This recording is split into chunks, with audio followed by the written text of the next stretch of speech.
The ultrasound photo slipped from Clara's purse and landed face up on the marble floor of the city's most expensive restaurant. Before she could snatch it back, a hand, adorned with rings that caught the light like warnings, reached it first. Roman DeLuca's dark eyes moved from the grainy image to her exhausted face, then down to the stomach she'd been hiding beneath oversized scrubs for months. In that frozen moment, surrounded by Manhattan's elite, a pregnant nurse who could barely afford her rent, locked eyes with a man whose family name made people cross the street. Everything was about to change. If you're hooked, stay until the end. Hit that like button and comment your city so I can see how far this story travels. The double shift had been Clara's breaking point. 19 hours on her feet in the ICU at Mercy General, her lower back screaming with every step, her ankles swollen beneath scrubs that no longer disguised the curve of her belly. She'd skipped lunch again, not intentionally, but because Mrs. Patterson in 4C had coded twice, and then the teenager from the motorcycle accident needed someone to hold his hand while they set his compound fracture, and somehow the cafeteria had closed before Clara even looked at the clock. Now, at nearly 11 p.m., she stood outside Marcello's on Fifth Avenue, staring at the brass-handled doors with something close to despair. This had been a mistake, a terrible, foolish mistake.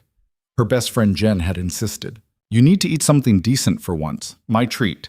We'll celebrate the baby, have one nice meal before your life becomes diapers and no sleep."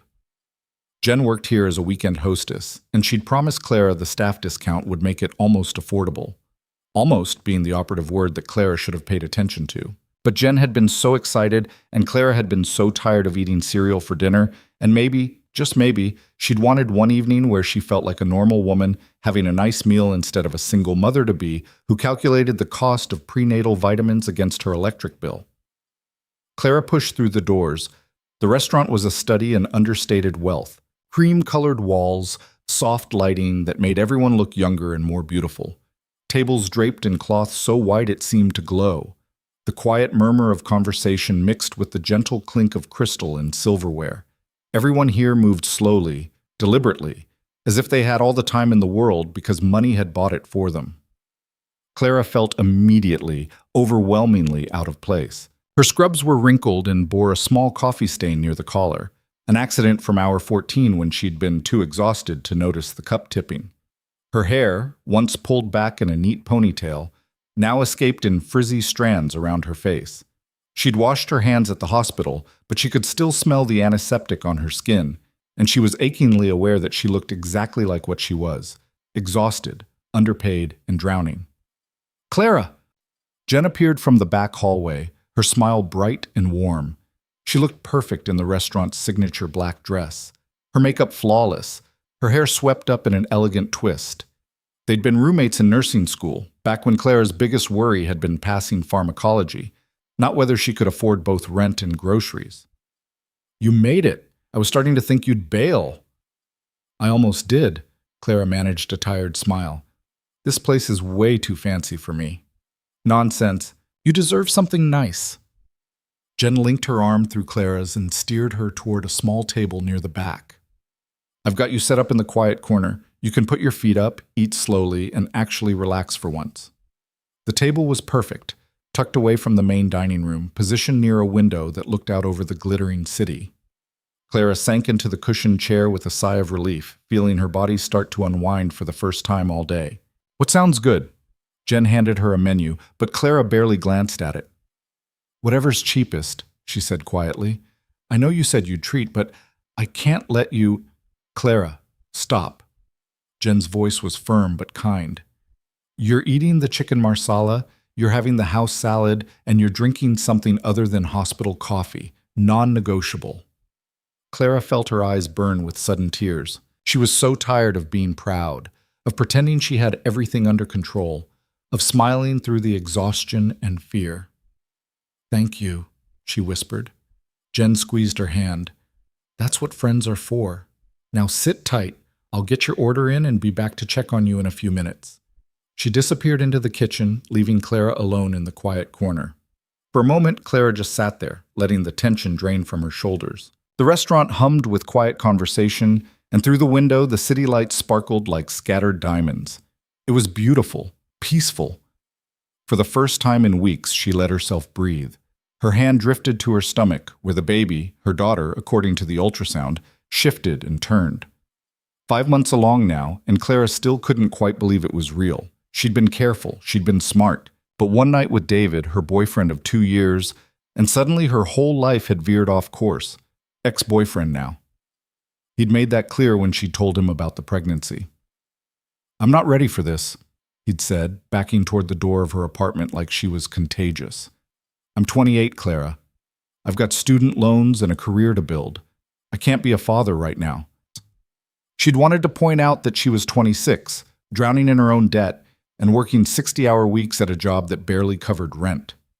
That she wasn't ready either. That ready wasn't something that happened to people like them. They just had to figure it out as they went. But he'd been out the door before she could form the words, and she hadn't heard from him since. So now it was just Clara and the baby, navigating this terrifying new reality alone. She reached into her purse for her phone, thinking she'd text Jen a thank you, but her fingers found the corner of the ultrasound photo instead. She'd been carrying it everywhere, tucked into the inner pocket like a talisman. The grainy black and white image showed a tiny profile, a button nose, a curved spine, fingers that looked impossibly delicate. Her daughter. Real and growing, and depending on Clara to figure out how to do this. The thought was overwhelming. Clara pulled the photo out, studying it in the soft restaurant light. The technician had pointed out every detail: the 4 chambers of the heart, the stomach, the brain developing in perfect increments. "Everything looks great," she'd said cheerfully. "You're doing an amazing job, Mom." Clara had nodded and smiled, and pretended she felt like an amazing mom instead of a terrified woman who had no idea what she was doing. She was so absorbed in the image that she didn't notice Jen approaching until her friend set down a basket of bread and a glass of water. "You okay?" Jen asked softly. Clara looked up, quickly wiping at her eyes. "Yeah, just a lot. I know." Jen glanced at the ultrasound photo. "She's beautiful, Clara, and you're going to be an incredible mom." "I hope so." Clara tucked the photo back into her purse, or tried to. Her hands were shaking with exhaustion, and her coordination was shot after 19 hours on her feet. The purse, perched precariously on the edge of the table, tipped forward. Everything happened in slow motion. The bag tumbled to the floor with a crash that seemed impossibly loud in the quiet restaurant. The contents exploded across the marble, lipstick rolling under the next table, her wallet skidding toward the center of the room, loose change scattering like shrapnel. The ultrasound photo fluttered down last, landing face up directly in the middle of the aisle. Clara's face burned hot with humiliation. Every head in the restaurant turned, conversations stopped. The quiet murmur died into silence, and suddenly, Clara was the center of attention. The tired, broke nurse in coffee-stained scrubs who couldn't even keep her purse on a table. "Oh my God." She dropped to her knees, scrambling to gather her things. Her hand shook as she snatched at her wallet, at coins, at the lip gloss that had rolled beneath a businessman's Italian leather shoes. I'm so sorry. Jen knelt beside her. "It's okay. It's fine. People drop things all the time." But Clara could feel the stares, could sense the judgment radiating from every corner of the room. She was the wrong person in the wrong place, and everyone knew it. She reached for the ultrasound photo, but someone else got there first. A hand, male, with long fingers and rings that caught the light, picked up the image with careful precision. Clara's gaze traveled up from the hand to a wrist adorned with an expensive watch, to a forearm visible beneath rolled shirt sleeves, to broad shoulders encased in a suit that probably cost more than her monthly rent, and then to his face. He was younger than she expected, maybe 30, with sharp features that might have been handsome if they weren't so severe. Dark hair cut close, dark eyes that studied the ultrasound photo with an intensity that made Clara's breath catch. His jaw was tight, his expression unreadable, and there was something about the way he held himself, perfectly still, perfectly controlled, that sent a shiver down her spine. He looked like danger in an expensive suit. "Is this yours?" His voice was low, quiet, but it carried authority that made Clara's throat tighten. She nodded, unable to find words. He shifted his gaze from the photo to her face, and Clara felt pinned by the weight of his attention. His eyes took in everything. The exhaustion written in every line of her face, The scrubs that bagged at her shoulders because she'd lost weight everywhere except her belly. The hands that trembled as she reached for the image. Then his gaze dropped lower, to the curve of her stomach that she could no longer hide. Understanding flickered across his features. Something shifted in his expression. Not pity, exactly, but a recognition that made Clara feel even more exposed than the scattered contents of her purse. "You should sit down," he said. Not a suggestion, a command, gentle but absolute. "I need to clean up." Clara's voice came out thin and embarrassed. "I'm blocking the aisle. I'm so sorry. Leave it." He stood in one fluid motion, and Clara realized he was tall, well over 6 feet, with the kind of presence that made the restaurant feel smaller. He extended his hand to her, palm up, waiting. Clara stared at it, at the rings that weren't flashy but were clearly expensive, at the faint scars on his knuckles that suggested he hadn't always solved problems with words. "I can manage," she said. "I know." His hand didn't waver. "Take it anyway." There was something in his tone, not kindness exactly, but a certainty that made arguing feel pointless. Clara placed her hand in his and let him pull her to her feet. The world tilted. Her vision grayed at the edges, and she swayed forward. His other hand caught her elbow, steadying her with a grip that was firm but not painful. "When did you last eat?" The question was so direct, so unexpected, that Clara answered automatically. "Breakfast, maybe. I had coffee around 3. "Coffee isn't food." He guided her back to her chair with the same quiet authority, his hand still on her elbow until she was seated.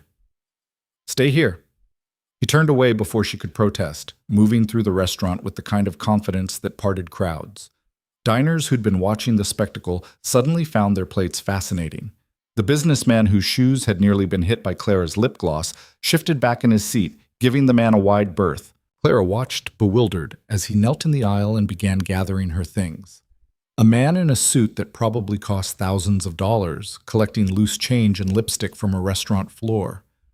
It was surreal. Jen leaned close, her voice a frantic whisper. "Clara, do you know who that is?" "No. Should I?" "That's Roman DeLuca." Jen's eyes were wide. "As in, the DeLuca family. As in, his father basically owns half the city." The name meant nothing to Clara. She'd been too busy working double shifts and studying for her nursing boards to pay attention to society pages or business news. "So he's rich, okay?" "Rich doesn't even begin to cover it." Jen glanced nervously toward Roman, who was collecting the last of Clara's belongings with meticulous care. "The DeLucas are complicated. Old money, family business, connections to people you don't want to be connected to. My manager makes sure Roman always gets the best table, and nobody ever keeps him waiting. Nobody." Clara's stomach twisted. "What are you saying?" "I'm saying that man doesn't kneel down for just anyone." Jen straightened as Roman approached. "Be careful, Clara." Roman returned with Clara's purse, now refilled with all her scattered belongings. He placed it carefully on the table beside her, then set the ultrasound photo on top, face down for privacy. "Thank you," Clara managed. "You didn't have to do that." "No." He pulled out the chair across from her and sat down uninvited. "But you needed it done." Up close, he was even more intimidating. The soft restaurant lighting did nothing to soften the hard angles of his face or the intensity of his gaze. He studied her the way someone might study a puzzle, taking in details she didn't realize she was revealing. "You're a nurse," he said. Statement, not question. Clara nodded. "Where do you work?" "Mercy General, ICU." His eyes narrowed slightly. "That's a demanding unit. It pays the bills." Barely, but she didn't add that part. "And you worked a double shift today." It wasn't a question, but Clara answered anyway. 19 hours. We're short-staffed and... She stopped, wondering why she was explaining herself to a stranger. "I should let you get back to your dinner. Thank you again for your help." She started to rise, but his voice stopped her. "Sit." The word was quiet but absolute. Clara found herself sinking back into the chair without meaning to, caught by the command in his tone. Roman leaned back, his posture relaxed, but his attention laser-focused. "When is your due date?" The question was too personal, too direct, and Clara should have told him it was none of his business.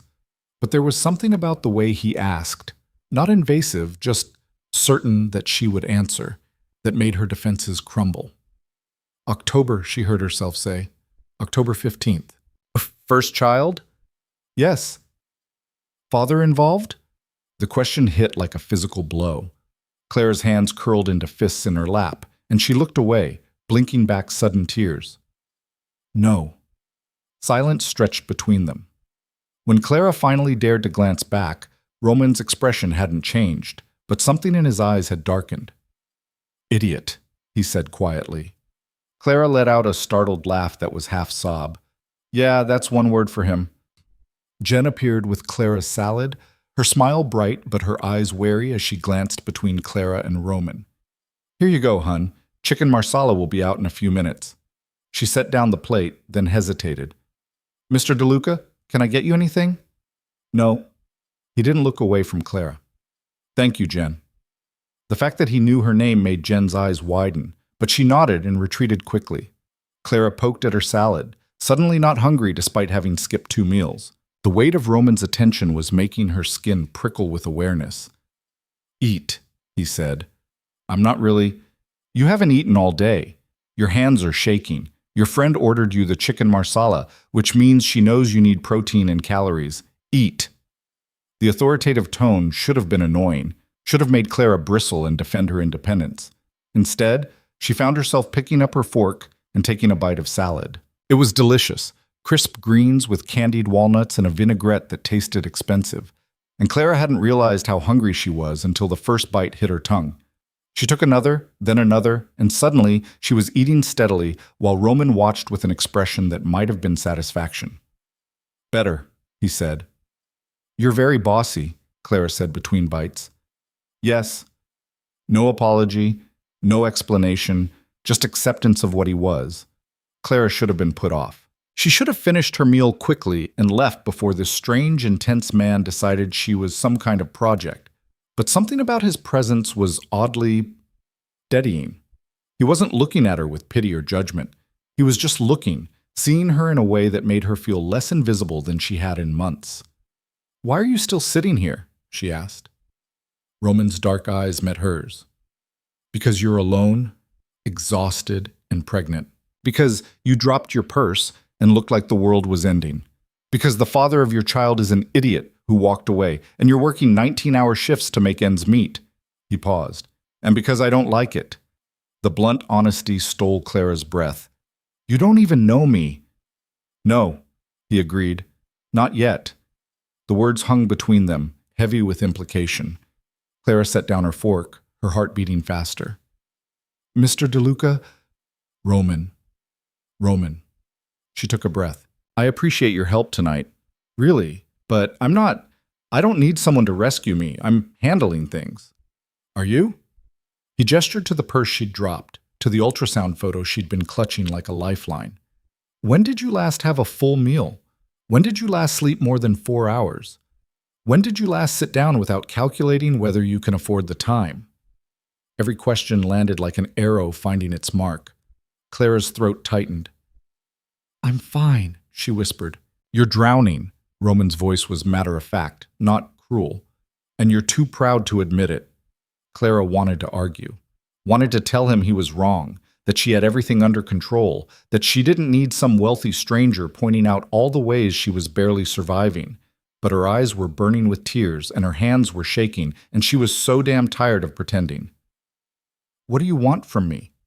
The question came out broken. Roman leaned forward, his elbows on the table, his gaze never wavering. I want you to eat your dinner.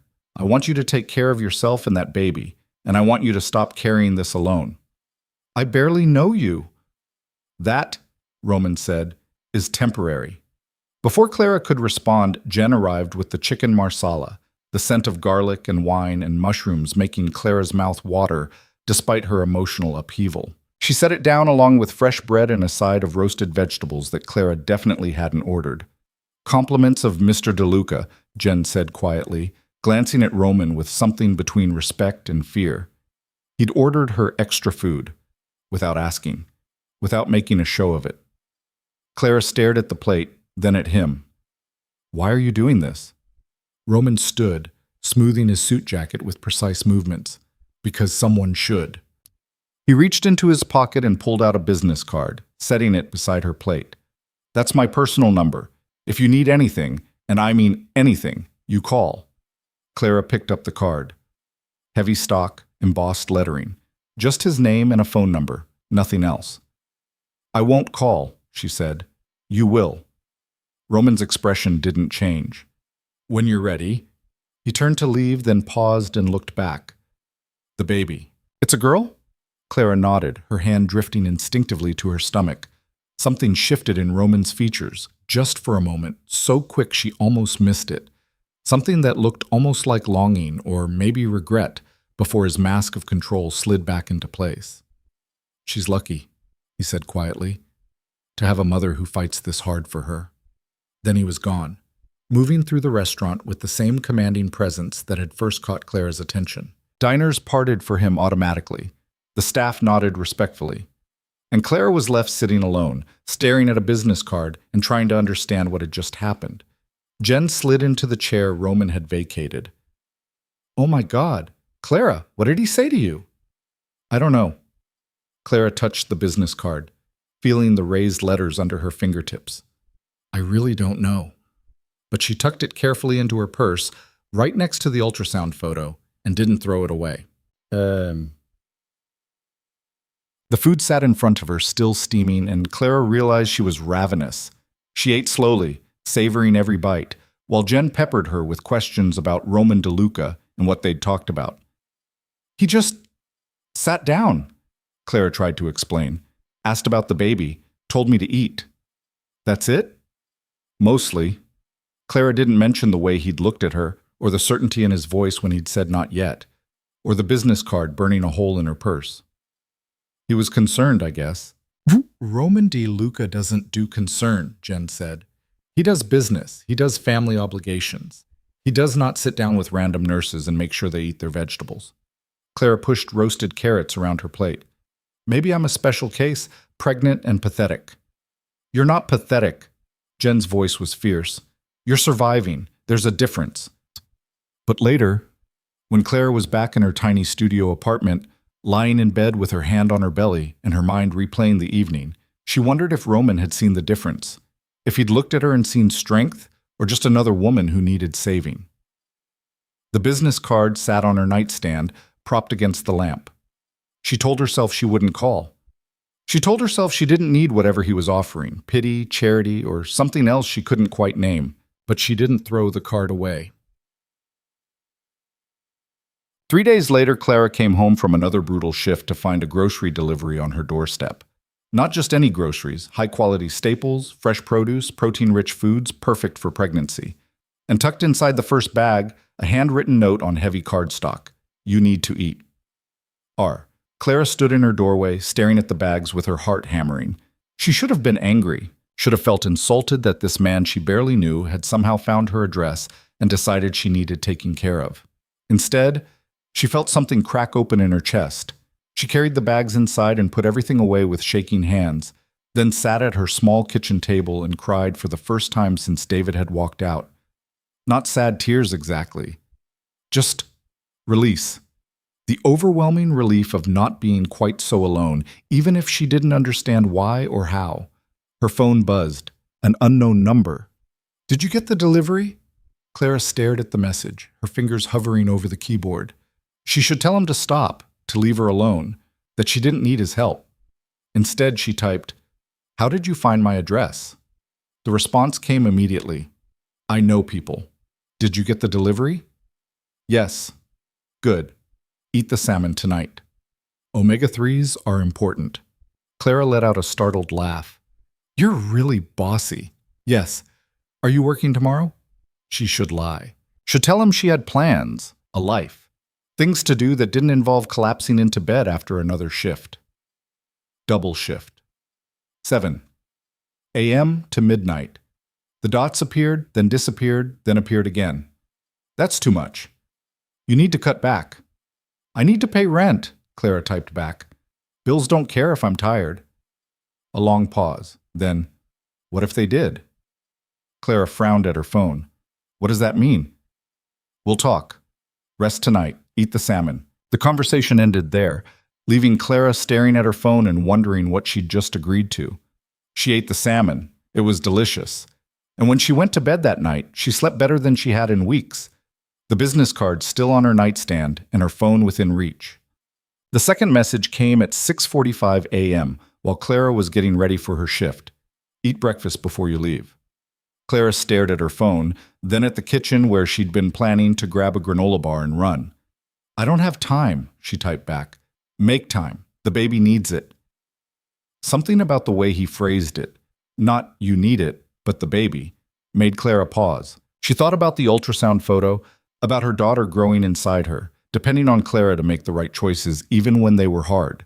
She made scrambled eggs and toast, eating quickly while standing at the counter. When she finished, she sent a photo of the empty plate. Happy? Yes. Have a good shift. It became a pattern. Every morning, a text reminding her to eat breakfast. Every evening, a check-in to make sure she'd had dinner. Sometimes it was just a simple eat something, and other times it was specific, protein and greens. The baby needs iron. Clara should have found it intrusive, should have told him to back off, that she was an adult who knew how to feed herself. But the truth was, she'd been skipping meals more often than not, and having someone notice, having someone care, made her more likely to stop and actually eat. On day 5, she came home to find another delivery, prenatal vitamins, the expensive kind her OB had recommended but Clara couldn't afford. And a note, take these, daily.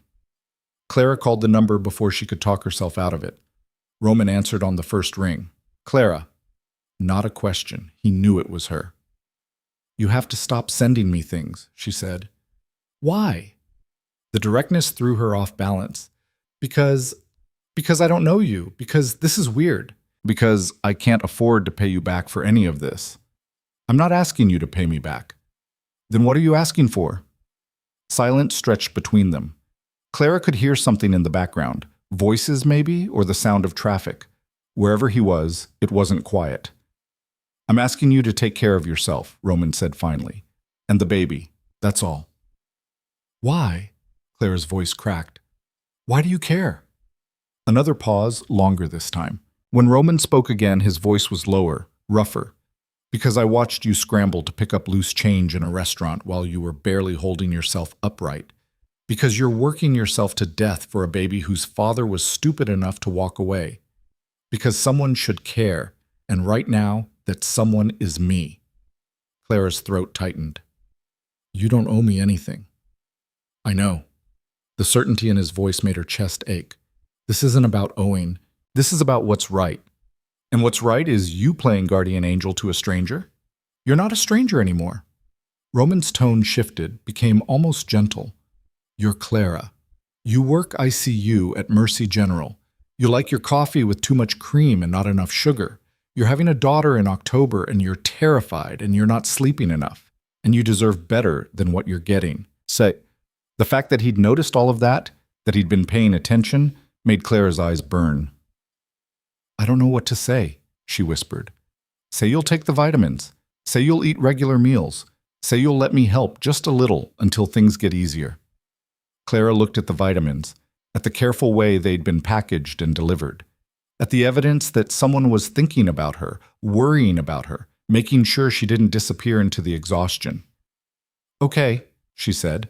Okay. She could almost hear Roman's satisfaction through the phone. Good. Now eat dinner, something with protein. Bossy, Clara said, but she was smiling. Yes. Get used to it. The call ended, leaving Clara standing in her kitchen with a bottle of prenatal vitamins and the strange, unfamiliar feeling of being cared for. It should have scared her. Instead, it felt like coming up for air. On day 8, Roman called at midnight. Clara was just getting home from her shift, exhausted and aching, when her phone buzzed. Hello? You sound tired. Roman's voice was quiet, almost gentle in the darkness. I am tired. It's midnight. I know. I wanted to make sure you got home safely. Clara fumbled with her keys, phone wedged against her shoulder. How did you know I was just getting home? I know your schedule. The statement should have been creepy. Instead, it was oddly comforting. You're keeping tabs on me? Someone should. A pause. Did you eat dinner? Clara thought about the vending machine sandwich she'd grabbed at 10 p.m. Sort of. That's not an answer. I had a sandwich. Roman made a sound of disapproval. That's not dinner. That's barely a snack. It's what I had time for. Clara finally got her door open and stumbled inside, dropping her bag on the floor. We had 3 trauma cases come in back to back, and You need to eat something now. Real food. Roman, I'm exhausted. I just want to sleep. After you eat. His tone left no room for argument. Check your fridge. Clara, confused, walked to her small kitchen and opened the refrigerator. Inside, arranged neatly on the middle shelf, was a prepared meal. Chicken, rice, steamed vegetables, still warm in its container. Her breath caught. How? I had it delivered an hour ago, timed for when you'd get home. Clara stared at the food, something huge and overwhelming rising in her chest. You can't keep doing this. Why not? Because... Her voice broke. Because I don't understand why you care this much. We met once. You don't know me. You don't owe me anything, and I can't. I can't owe you either. Silence stretched between them, long enough that Clara thought he might have hung up. Then Roman's voice came through, low and serious. You don't owe me anything, Clara. Not one thing. This isn't a transaction. He paused. My father is in the hospital, has been for 3 weeks. Heart surgery, complications, the kind of situation where you don't know day to day if he's going to make it. Clara's medical training kicked in automatically. I'm sorry, that must be terrifying. It is. Roman's voice was carefully controlled, but she could hear the emotion beneath it. And every day, I watch nurses like you take care of him. I see how hard you work, how much you give, how little you're appreciated for it. So when I saw you in that restaurant, exhausted and alone and still fighting, I couldn't just walk away. Clara's throat tightened. Roman, eat the dinner, he said quietly. Take your vitamins, get some sleep. Let me do this one small thing to make your life a little easier. Please. The please did it. Not a command this time, but a request. An admission that maybe he needed this as much as she did. Okay, Clara whispered. Thank you. She could hear the relief in his voice. I'll talk to you tomorrow. The call ended and Clara was left standing in her kitchen, staring at a meal someone had prepared specifically for her, timed to arrive exactly when she needed it. She ate slowly, savoring every bite, and tried not to think about how dangerous it was to start depending on this kind of care. But she took her vitamins, and she slept better than she had in weeks. And when she woke up to a text from Roman asking how she'd slept, she answered honestly instead of deflecting. Better. Thank you. Good. Eat breakfast. She smiled and made herself eggs. The shift happened on day 12. Clara was assigned to the cardiac ICU, a rotation she usually dreaded because it was high stress and understaffed, and she was halfway through checking her patient roster when she saw the name. DeLuca, Vincenzo. Room 8. Her breath caught. She stood frozen in the hallway, staring at the assignment sheet, while her mind raced. This was Roman's father. The man whose illness had somehow led Roman to notice her, to care about her situation, to insert himself into her life with such quiet determination. And now she was going to be his nurse. Clara's hands trembled as she gathered her supplies. This felt too close, too personal, like crossing a line she hadn't even known existed. But she couldn't ask for a different assignment without explaining why. And she had no good explanation that didn't sound absurd. I've been texting with his son. He sends me groceries and makes sure I eat. I'm half afraid I'm falling for him, even though we barely know each other. Yeah, that would go over well. So Clara took a deep breath, checked her reflection in the break room mirror to make sure she looked professional, and headed to room 8. The man in the bed was in his early 60s, pale and weak, but with the same dark eyes as his son. He was awake, watching her approach with an alertness that suggested his mind was sharp, even if his body was failing. Mr. DeLuca, Clara said gently, I'm Clara, your nurse for today. How are you feeling? Like I've been hit by a truck. His voice was rough but not unkind. But I've been told that's normal after open heart surgery. Clara smiled, checking his vitals with practiced efficiency. It is, but your numbers are looking good. Heart rate steady, blood pressure responding well to medication. You're healing. Vincenzo watched her work with an intensity that reminded her unnervingly of Roman. "You're new to this rotation." "I am. I usually work general ICU, but they needed coverage up here." "Lucky me." He winced as she adjusted his IV. "Though I'm starting to think this hospital is where people come to be tortured, not healed. If it makes you feel better, the torture is a sign that you're getting better." Clara marked his chart, then pulled up a chair beside his bed. "Any pain right now? Nausea? Dizziness?" "All of the above." But Vincenzo was smiling slightly. "You're good at this. Calm. Most nurses are afraid to talk to me." Clara raised an eyebrow. "Should I be afraid?" "Probably." His smile widened. "My son says I'm intimidating." Her heart skipped. "Your son?" "Roman. He visits every day, watches the nurses like a hawk, makes sure I'm getting the best care." Vincenzo's gaze sharpened. "He's protective, sometimes too protective. Comes from growing up in our family." Clara wasn't sure what to say to that, so she focused on adjusting his pillows, making him more comfortable.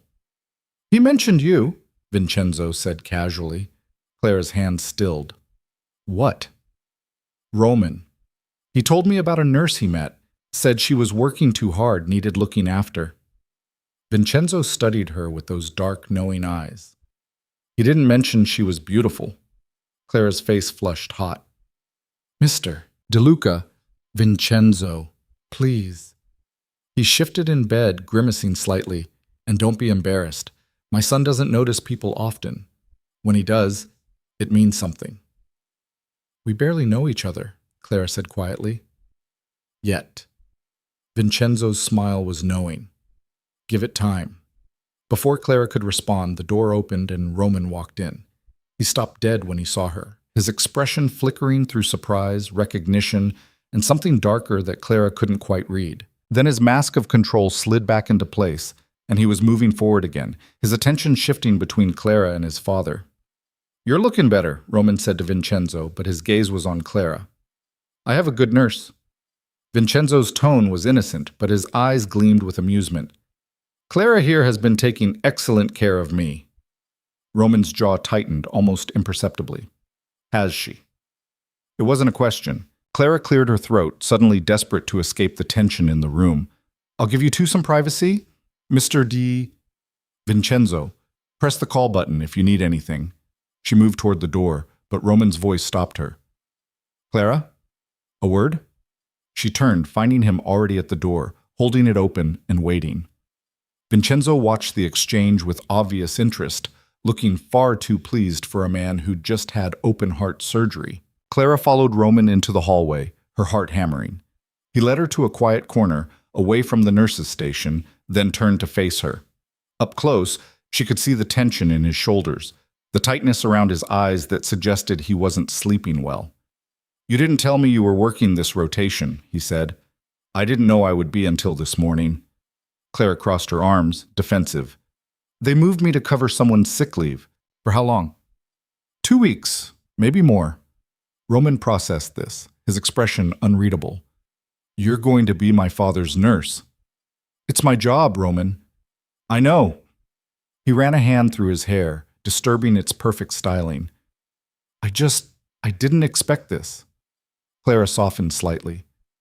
"How is he really, beyond the chart notes?" "Scared. Angry.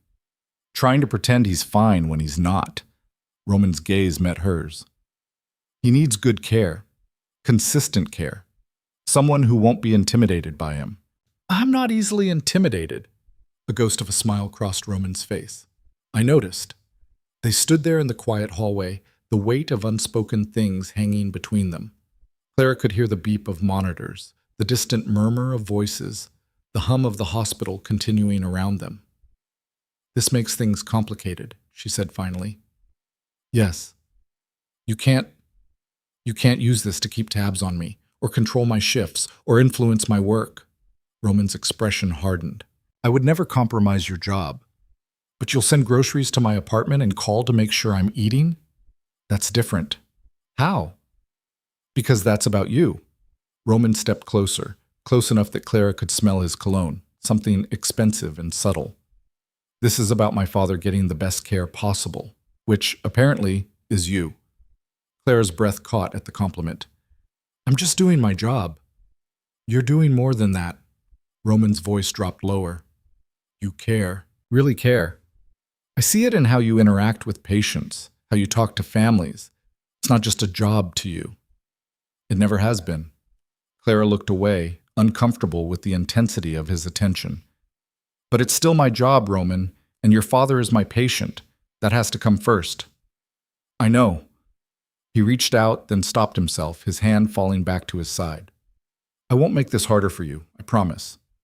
Clara nodded, not quite trusting herself to speak. But I'm not going to stop checking on you either, Roman continued. Or making sure you're taking care of yourself. Those things aren't connected to my father, they're about you. Why? The question came out more plaintive than Clara intended. Why do you care so much? Roman was quiet for a long moment, his dark eyes searching hers. Because when I saw you in that restaurant fighting so hard to keep it together, I recognized something. Someone who gives everything to everyone else and saves nothing for themselves. His voice roughened. Someone who deserves better than they're getting. Clara's throat tightened. Roman, I have to go, he said abruptly. I have a meeting. But Clara, thank you for taking care of him. He turned and walked away before she could respond, leaving Clara standing in the hallway with her heart racing and her carefully constructed walls starting to crack. She went back to work, but she felt Roman's absence like a physical thing. And when she checked on Vincenzo, an hour later, the older man was smiling. My son looked at you like you were the only person in the hospital, Vincenzo said. Like you were the only person in the world. Clara's face heated. He's just worried about you. Maybe. Vincenzo's knowing gaze said he didn't believe that for a second. Or maybe he's finally found something, someone worth worrying about besides family business. Clara didn't know what to say to that, so she focused on checking his vitals and changing his IV bag and pretending her hands weren't shaking. But she thought about Roman's words for the rest of her shift, someone who deserves better than they're getting. And for the first time in months, Clara let herself wonder what better might actually look like. The pattern settled into Clara's life with surprising ease over the next week. She'd arrive for her shift, check on Vincenzo first thing, and find Roman already there, sitting in the chair beside his father's bed, laptop open, conducting business from the ICU like it was just another office. He never interfered with her work, never questioned her medical decisions or demanded special treatment. But he watched, always watched with those dark eyes that seemed to catalog every detail, every moment of strain or exhaustion that crossed her face. Your son is very dedicated, Clara told Vincenzo on the third day, adjusting the older man's medication drip. Vincenzo snorted. My son is very stubborn. Once he decides something matters, he doesn't let go. The words felt weighted with meaning Clara wasn't quite ready to examine. Roman had taken to walking her to her car after her shifts ended. It started the second night when he'd appeared in the hallway at 11 p.m. and said simply, I'll walk you out. Clara had protested. The parking garage is perfectly safe. Humor me. So she did, and it became routine. They'd walk through the quiet hospital corridors, take the elevator down to the basement parking level, and Roman would wait while she unlocked her aging Honda Civic before bidding her goodnight. They talked during those walks. Small things at first, how Vincenzo's recovery was progressing, whether Clara's ankles were swelling less, if she'd remembered to eat lunch. But gradually, the conversations deepened. What made you want to be a nurse? Roman asked one night. Clara thought back to her childhood, to her mother's long illness, and the nurses who'd made those final months bearable. I wanted to be the person who makes the difference when everything feels impossible, who shows up when it matters most. You're that person, Roman's voice was certain. I see it every day with my father. He's getting stronger, Clara said. His heart function is improving, his stamina is building. He might be able to go home in another week. Roman stopped walking. They'd reached her car, the fluorescent lights casting harsh shadows across his face. And then you won't be his nurse anymore. It wasn't a question, but Clara answered anyway. No, I'll rotate back to general ICU, and we won't see each other every day. Clara's heart stuttered. No, we won't. Roman studied her face in the dim light. and Clara felt exposed under his gaze. Would that bother you, not seeing me? She should have lied, should have kept her professional distance and pretended the past week hadn't changed anything. But she was tired of lying, tired of pretending she didn't feel the pull between them growing stronger with every conversation. Yes, she whispered. It would. Something flashed in Roman's eyes, satisfaction, relief, something darker and more possessive that made Clara's breath catch. Good, he said quietly, because I'm not planning to stop. Stop what? This. He gestured between them, checking on you, making sure you're taking care of yourself, being part of your life. Clara's hands tightened on her car keys. Roman, I don't understand what this is. What you want from me. I want you to let me in. His voice was low and tense. I want you to stop carrying everything alone. I want... He stopped himself, jaw tightening. I want more than I should, probably. But I'm not going to apologize for it. Clara's pulse hammered in her throat. I'm pregnant with another man's baby. I'm broke, exhausted, and barely keeping my head above water. Why would you want any part of that? Roman stepped closer, and Clara's back pressed against her car door. He didn't touch her, but she could feel the heat of him, the intensity of his focus. Because you're strong, he said. Because you fight for what matters. Because you care about people. Really care. In a way that's rare. Because when you smile, it's real. And when you laugh, I want to be the reason for it. His gaze dropped to her stomach, then back to her face.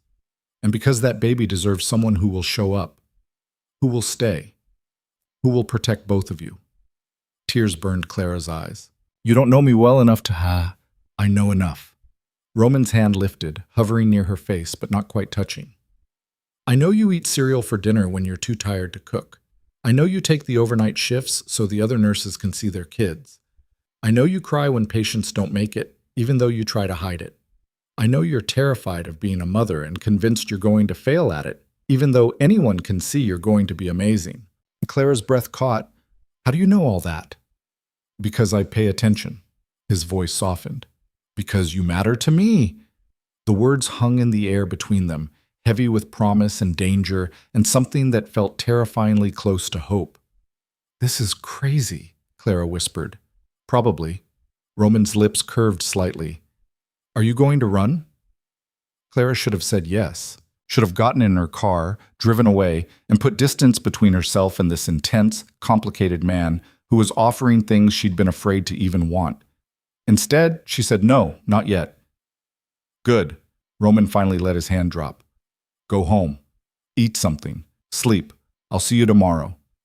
Clara got in her car on shaking legs and drove home, but she could feel his gaze following her all the way out of the parking garage. When she got to her apartment, there was another delivery waiting, this time a pregnancy pillow and a note that read simply, for better sleep. Clara set up the pillow, crawled into bed, and let herself imagine, just for a moment, what it might be like to stop fighting alone. The next morning, Vincenzo was sitting up when Clara arrived for her shift, looking more alert than she'd seen him since his surgery. You're looking better, she said, checking his vitals with practiced efficiency. I'm feeling better. Vincenzo's sharp gaze tracked her movements. My son tells me you're an excellent nurse. Clara's face warmed. Your son is biased. My son is never biased. He's brutally honest, sometimes to a fault. Vincenzo shifted in bed, wincing slightly. Which is why I believe him when he says you're special. Clara busied herself with adjusting his IV, unwilling to meet his knowing eyes. I'm just doing my job, Mr. DeLuca. Vincenzo, and we both know it's more than that. His voice gentled. My son has been alone for a long time, focused on family, on business, on responsibilities that would crush most men his age. He doesn't let people in, doesn't let himself want things that aren't about duty. Clara's hand stilled on the IV stand. Why are you telling me this? Because the way he looks at you is different. Vincenzo's gaze was steady. Like maybe, for the first time, he's found something that matters more than obligation. We barely know each other, Clara protested weakly. Time isn't the only measure of connection. Vincenzo settled back against his pillows. My wife, Roman's mother, I knew her for 3 days before I asked her to marry me. Everyone said I was crazy, said I was too young, too impulsive, that it would never last. What happened? Vincenzo's expression softened with memory. 28 years of marriage before cancer took her. 28 years of the best partnership I could have imagined. And I knew, from those first 3 days, that she was the one. Clara's throat tightened. I'm not. This situation is complicated. Most worthwhile things are.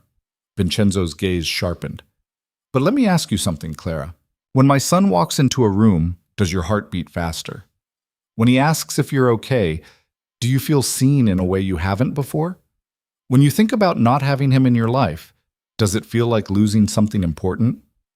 Clara couldn't speak, couldn't deny the truth in his words. That's what I thought. Vincenzo smiled. Whatever complications exist, don't let them make you run from something real. My son doesn't offer his protection lightly, doesn't invest himself in people unless they matter. If he's chosen you, there's a reason. I'm pregnant, Clara said, the words bursting out, with another man's baby. Your son deserves someone without this kind of baggage. Vincenzo's expression didn't change. My son deserves someone who makes him happy, someone who reminds him there's more to life than business and family obligations, someone who fights for what matters. His voice softened. That's you, Clara. The baby is just part of the package. And if I know my son, he's already decided that package is worth protecting. Before Clara could respond, Roman walked in carrying 2 coffee cups and a bag from the bakery down the street. He stopped when he saw them, his gaze moving between Clara and his father with sharp assessment. Am I interrupting? His tone was neutral, but Clara could see the tension in his shoulders. Just having a conversation, Vincenzo said cheerfully. Clara was telling me about my recovery timeline. It was a blatant lie, and they all knew it, but Roman didn't call his father out. Instead, he handed one of the coffee cups to Clara. Extra cream, barely any sugar, he said, and a blueberry muffin because you didn't eat breakfast this morning. Clara stared at the cup, at the muffin, at this man who somehow knew her coffee order and had noticed she'd skipped a meal. How did you? You texted me at 6 a.m. You never text that early unless you overslept and skipped breakfast. Roman set his own coffee down and pulled out his laptop. Eat. Vincenzo watched the exchange with barely concealed amusement. Told you, he said to Clara, brutally honest and remarkably observant. Clara took the muffin with shaking hands, overwhelmed by the simple act of being known, being noticed, being cared for in such specific ways. She ate while reviewing Vincenzo's charts, hyper-aware of Roman's presence in the room. He worked quietly, typing emails and taking calls in low tones, but she felt his attention on her like a physical touch. When her shift break came 2 hours later, Roman followed her to the break room. You need to stop doing that, Clara said, pouring herself water from the cooler. Doing what? Bringing me food, knowing my coffee order, noticing when I skip meals. She turned to face him. It's too much. Roman leaned against the counter, arms crossed. Too much for who? Me or you? Both. Neither. I don't know. Clara set down her water cup. This thing between us, whatever it is, it's moving too fast. I need to slow down. I need space to think. What are you thinking about? The directness of the question threw her. About whether this is real or if you're just, I don't know, going through something because of your father's illness. About whether I'm being smart or stupid. About what happens when reality sets in and you realize I'm not some project to fix, but a real person with real problems. Roman pushed off the counter, moving closer until Clara had to tilt her head back to meet his eyes. You think I don't know you're real? That I don't see the problems you're dealing with? I think you see someone you want to help, Clara said quietly. And I think you're a good man who takes care of people. But I'm not sure that's the same as whatever this is supposed to be. This, Roman said, his voice dropping low, is me trying to show you that you don't have to do everything alone. It's okay to let someone care about you, that you deserve more than survival. And what do you get out of it? Clara's voice cracked. What do you want from me, Roman? He was quiet for a long moment, his dark eyes searching hers. I want you to trust me. I want you to let me be there for you and the baby. He stopped, jaw tightening. I want things I probably shouldn't want this soon. But I'm not going to lie to you about them. Clara's heart hammered. What things? Roman's hand lifted, his fingers brushing her cheek so gently It was almost not a touch at all. I want to be the person you call when you're scared. I want to be there when the baby comes. I want to build something with you that's real and permanent and safe. His thumb traced her cheekbone. I want you, Clara. All of you. The struggles, the baby, the complications, everything. Clara's breath stopped. That's crazy. Maybe. His lips curved slightly. But it's true. She should have pulled back, should have reminded him they'd known each other for less than 2 weeks, should have protected her heart from the inevitable fall that would come when he realized what he was really signing up for. Instead, she leaned into his touch, just slightly, and let herself feel wanted. The moment shattered when Clara's pager went off, a code in another room, someone crashing, all hands needed immediately. She jerked back, professional instincts taking over. I have to go. I know. Roman's hand dropped, but his eyes stayed on her face. This conversation isn't over. Clara ran. She spent the next hour helping stabilize a patient who'd gone into cardiac arrest, her training taking over, her personal crisis pushed aside for the immediate demands of saving a life. They got him back, got him stable, and Clara finally stumbled out of the room with shaking hands and adrenaline still flooding her system. Roman was waiting in the hallway. You need to eat something, he said, taking in her pale face and trembling hands. And sit down. I need to check on your father. He's stable and sleeping. I just checked. Roman guided her toward the break room with a hand on her lower back. Sit. I'll get you something from the cafeteria. Clara wanted to argue, but her legs were shaky and her stomach was churning with reaction. She sank into a chair while Roman disappeared, returning 10 minutes later with soup, crackers, and orange juice. Eat slowly, he instructed, setting the food in front of her. Your hands are still shaking. They were. Clara wrapped them around the soup cup, letting the warmth steady her. Roman sat across from her, watching with that intense focus that made her feel simultaneously exposed and safe. Rough code? They usually are. Clara sipped the soup, feeling her system start to settle. But we got him back. He'll make it. Because of you. Because of the team. Clara set down the cup. I was just one person doing one job. You always minimize what you do. Roman's voice was thoughtful. Why is that? Clara shrugged, uncomfortable with the scrutiny. Because it's just my job. It's what I signed up for. No. Roman leaned forward, elbows on the table. Other nurses do their jobs. You do something more. You fight for your patients like they're family. You give everything you have, even when you're exhausted. That's not just a job. That's a calling. Clara's eyes burned. Then why doesn't it feel like enough? Why am I still barely scraping by, still struggling to make rent, still terrified I'm going to fail at the one thing that matters most? Being a mother? Yes. The word came out broken. What if I'm terrible at it? What if I can't give her what she needs? What if I'm so exhausted from work that I don't have anything left for her? Roman reached across the table and took her hand. His grip was warm, steady, anchoring. You won't be terrible. You'll be exactly what she needs. You don't know that. I do. His certainty was absolute. Because I've watched you with patience.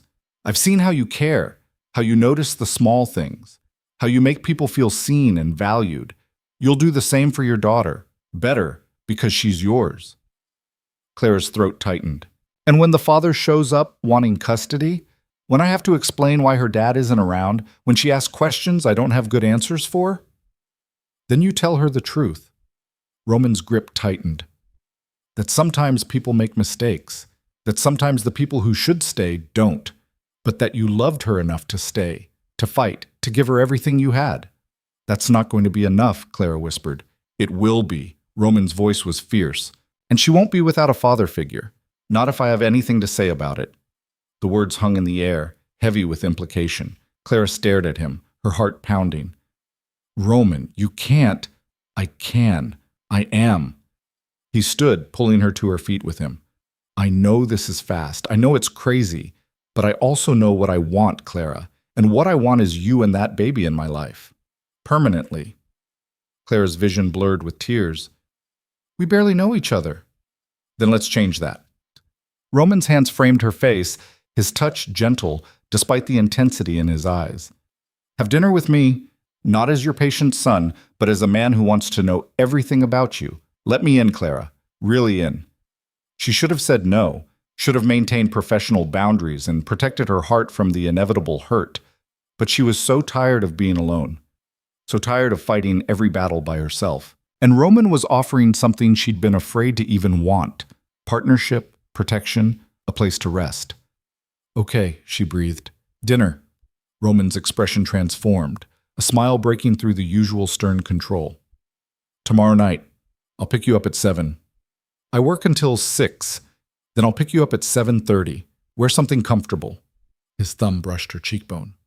And Clara, this is a real date, not just food delivery or checking on you. A real date where we talk about more than my father's recovery and your work schedule. Clara's stomach fluttered with nerves and anticipation. What will we talk about? Everything. Roman's smile widened. I want to know everything about you.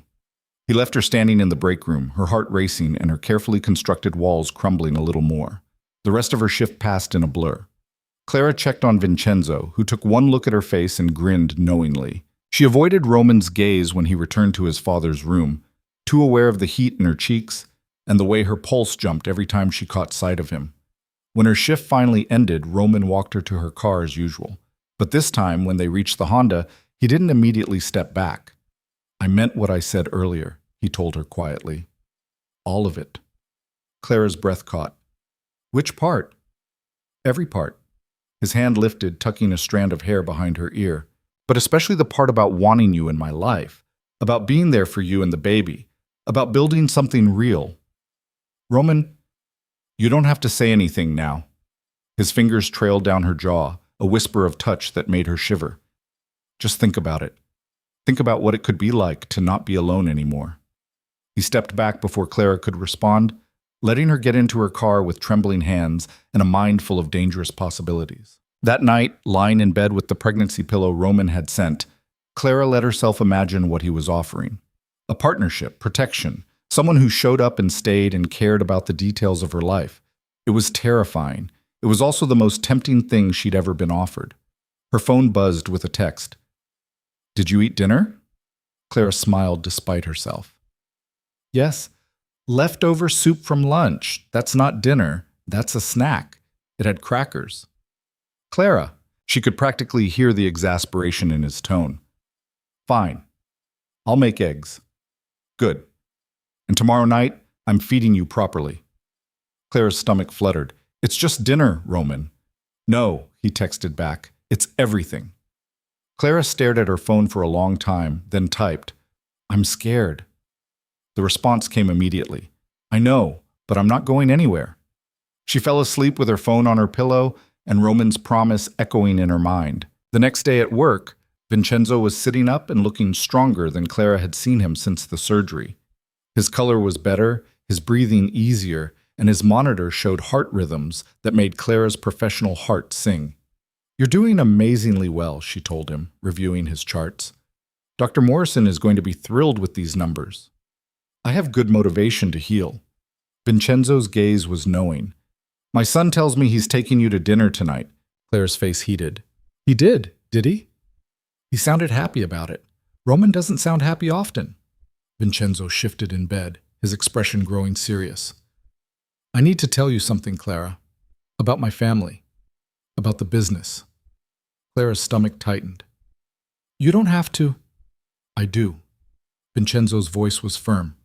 Because if you're going to be part of Roman's life, you need to understand what that means, what you'd be stepping into. Clara set down the chart, giving him her full attention. My family has been in business in this city for 3 generations, Vincenzo began. Import-export, real estate, various investments, legitimate businesses, all of them. But there was a time, when I was younger, when my father was still alive, when the lines were blurrier, when deals were made that shouldn't have been made. Clara's pulse quickened, but she stayed quiet. I spent 20 years cleaning up those mistakes, Vincenzo continued, making the business legitimate, cutting ties with people who operated in gray areas. It cost us money, cost us connections, but it was worth it.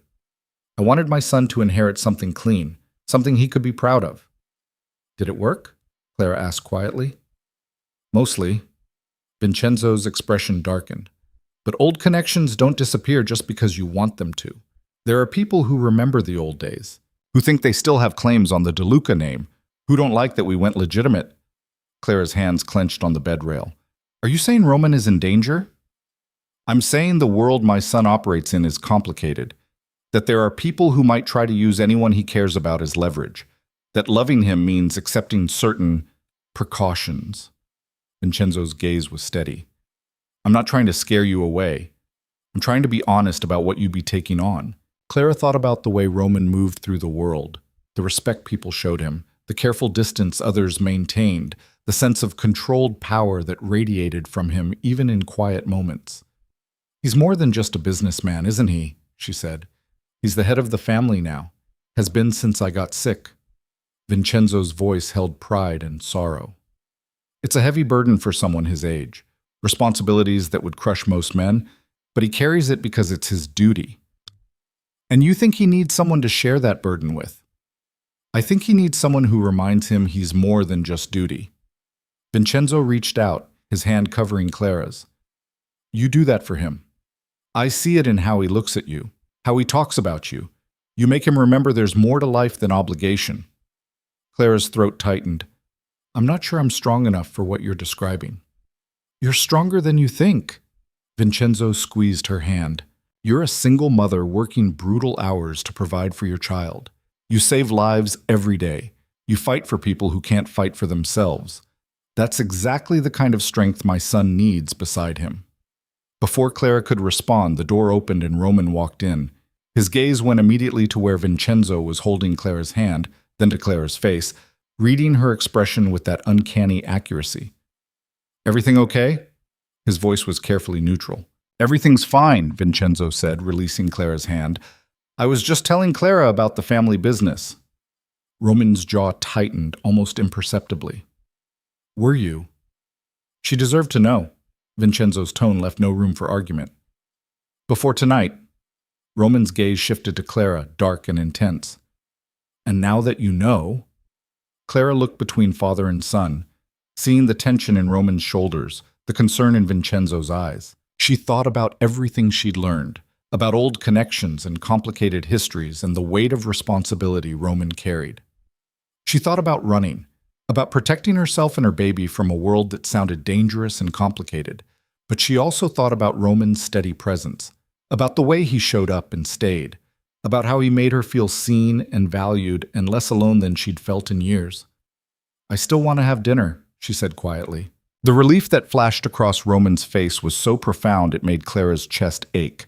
Good, he said, because I already made reservations. Vincenzo chuckled. My son doesn't handle uncertainty well. He was probably prepared to convince you even if you'd said no. I don't need to convince her. Roman's gaze stayed on Clara's face. She's smart enough to make her own decisions. The trust in those words, the respect, made Clara's breath catch. The rest of the day passed in a blur of anticipation and nerves. Clara finished her shift, went home to change, and stood in front of her limited wardrobe trying to figure out what comfortable meant for a date with Roman DeLuca.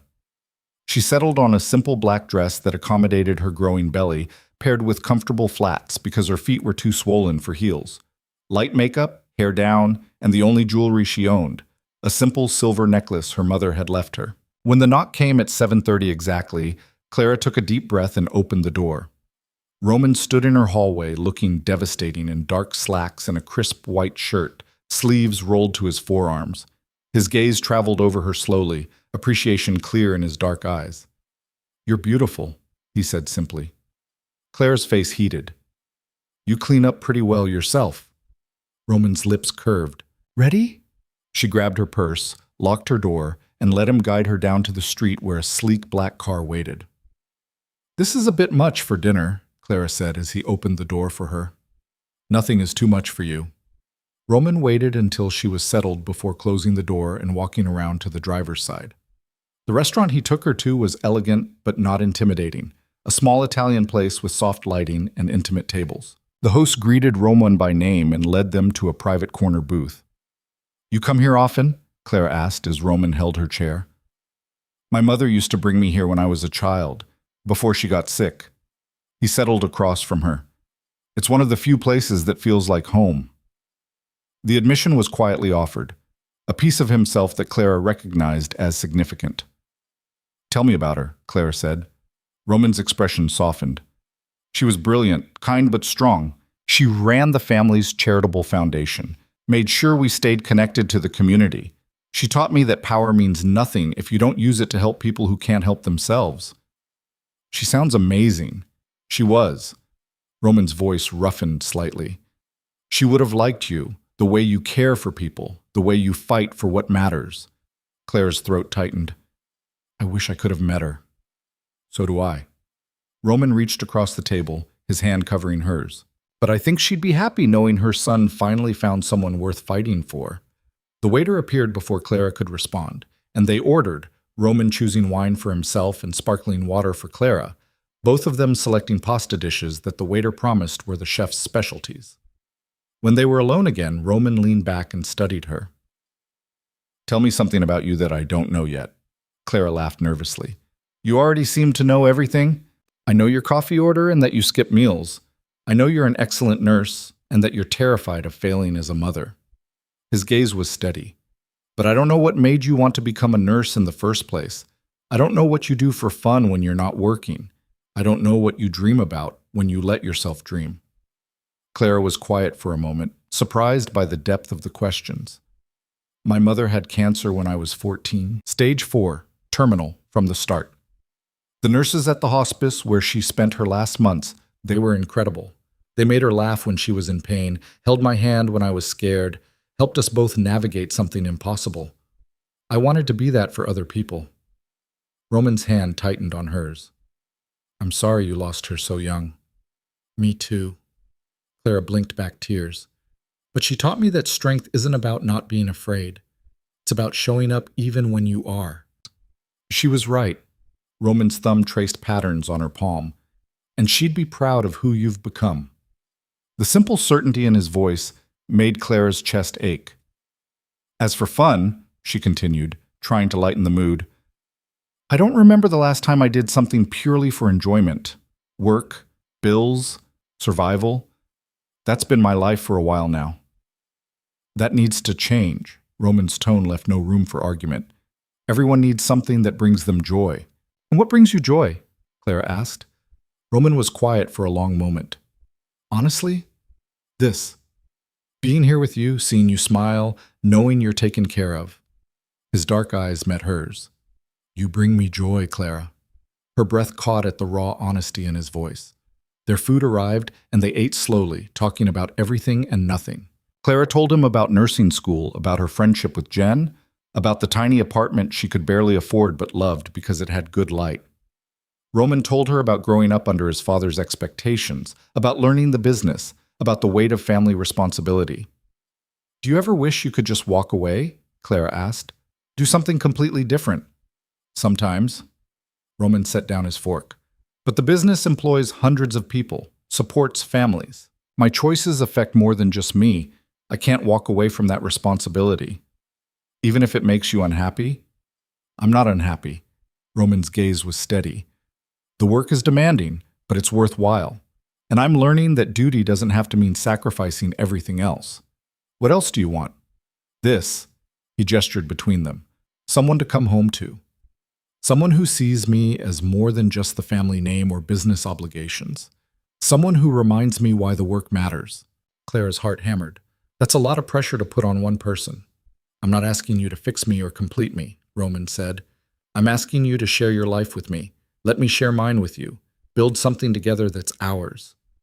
We barely know each other, Clara whispered. How can you be so certain?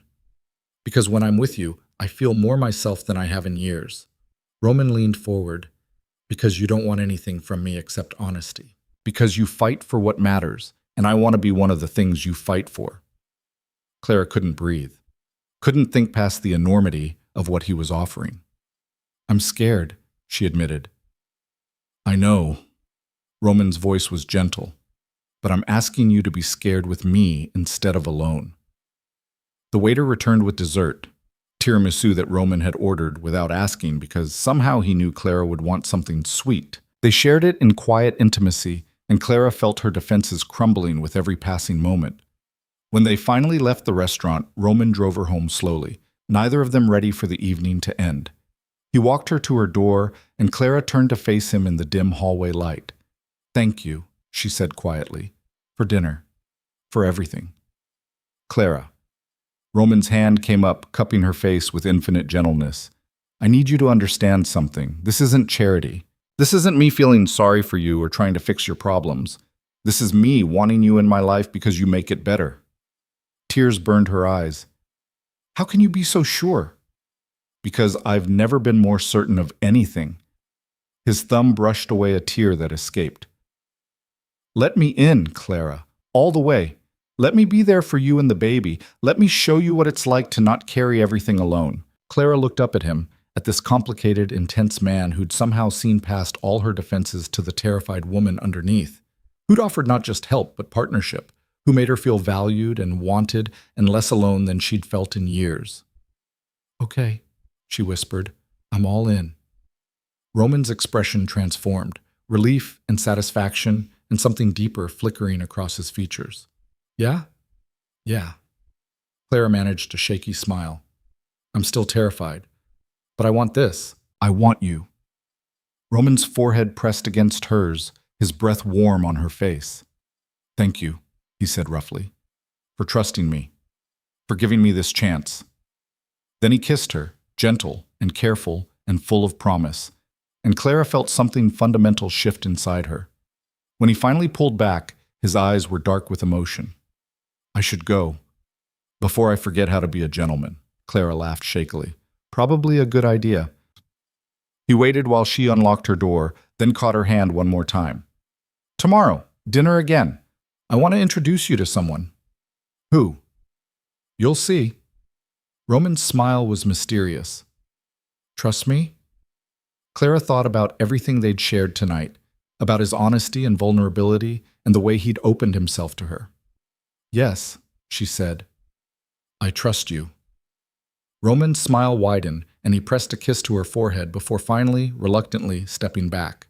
Clara watched him walk away, her heart full, and her mind racing with possibilities that no longer felt quite so terrifying. For the first time in months, the future looked like something other than survival. It looked like hope. The next evening, Roman picked Clara up in the same sleek car, but this time they drove to a part of the city she'd never been to. An exclusive neighborhood where old money lived behind iron gates and manicured hedges. Clara's stomach churned with nervousness as they pulled up to a sprawling estate that looked like something out of a magazine. "Where are we?" she asked, her voice small. "Home," Roman said simply. He glanced at her, reading the anxiety on her face.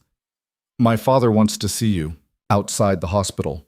As family, not as his nurse." Clara's breath caught. "Roman, I'm not... We just started this. It's too soon for..." "He's being released tomorrow." Roman's hand found hers, warm and steadying. "He wants to thank you properly for taking care of him, and he wants to get to know the woman who matters to his son." The casual way he said it, "the woman who matters," made Clara's heart stutter. Roman helped her out of the car, keeping her hand in his as they walked toward the entrance. The front door opened before they reached it, and a woman in her 50s with kind eyes and a professional demeanor smiled at them. "Mr. Roman, welcome home. Your father is waiting in the sitting room." "Thank you, Maria." Roman guided Clara inside, and she tried not to gape at the elegant interior. High ceilings, art that probably cost more than she'd make in a lifetime, furniture that whispered old money and careful taste. They found Vincenzo in a room filled with comfortable chairs and warm lighting, looking stronger than he had in the hospital, but still pale. He rose when they entered, moving carefully, and his face broke into a genuine smile. "Clara, I'm so glad you could come." He gestured to the chairs near him. "Please, sit. Can Maria get you anything? Water? Tea?" "Water would be lovely. Thank you." Clara perched on the edge of a chair, hyper-aware of Roman settling beside her, his presence solid and grounding. Vincenzo studied them both with sharp eyes that missed nothing. "You look good together. Natural." Clara's face heated, but Roman just smiled. "We do." The certainty in his voice made Clara's stomach flutter. Maria brought water and excused herself, leaving the three of them in comfortable intimacy. Vincenzo leaned back in his chair, looking more relaxed than Clara had ever seen him. I wanted you here tonight for two reasons, he said. First, to thank you properly for the care you gave me. You went beyond what was required, and I noticed. I was just doing my job, Clara protested. No, Vincenzo's voice was firm. You cared about whether I lived or died. You fought for me when I was too weak to fight for myself. That's not just a job. That's a calling, and I'm grateful you answered it for me. Clara's throat tightened. You're welcome. The second reason, Vincenzo continued, his gaze shifting between Clara and Roman, is because my son has told me he's serious about you, about building something real, and I wanted to meet you properly, as the woman who might become part of this family. The words hung in the air, heavy with implication. Clara's pulse hammered in her throat. Father, Roman said quietly, a warning in his tone. I'm not presuming, Vincenzo said. I'm being honest about what I see. My son doesn't bring women here, doesn't introduce them to family, doesn't look at them the way he looks at you. His expression softened. So I wanted to know you, Clara, to understand who you are beyond the excellent nurse who saved my life.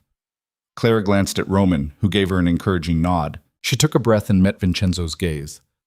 I'm 26 years old, single, and 5 months pregnant with a baby whose father walked away the day I told him about her. I work 60-hour weeks at Mercy General because it's the only way I can afford rent and bills, and most days I'm terrified I'm going to fail at being a mother before I even start. The words tumbled out, raw and honest. I'm not sophisticated or wealthy or connected. I'm just someone trying to survive and do right by the child I'm bringing into this world. Vincenzo listened without interruption, his expression thoughtful. When she finished, he nodded slowly. My wife, Roman's mother, came from nothing. Her father was a janitor, her mother cleaned houses.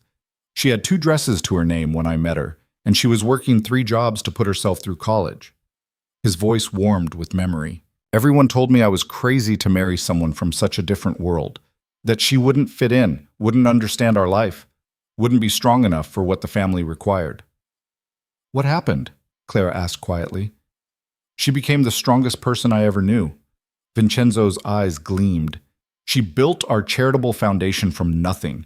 She stood beside me through threats and difficulties and times when I wasn't sure we'd survive. She loved fiercely and fought harder, and she taught our son that real strength comes from caring about people, not controlling them.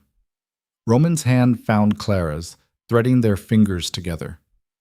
I tell you this, Vincenzo continued, because I recognize something in you that I saw in her. That fierce determination to protect what matters. That willingness to fight even when you're terrified. That strength that comes from caring deeply. He leaned forward. My son needs someone like that beside him.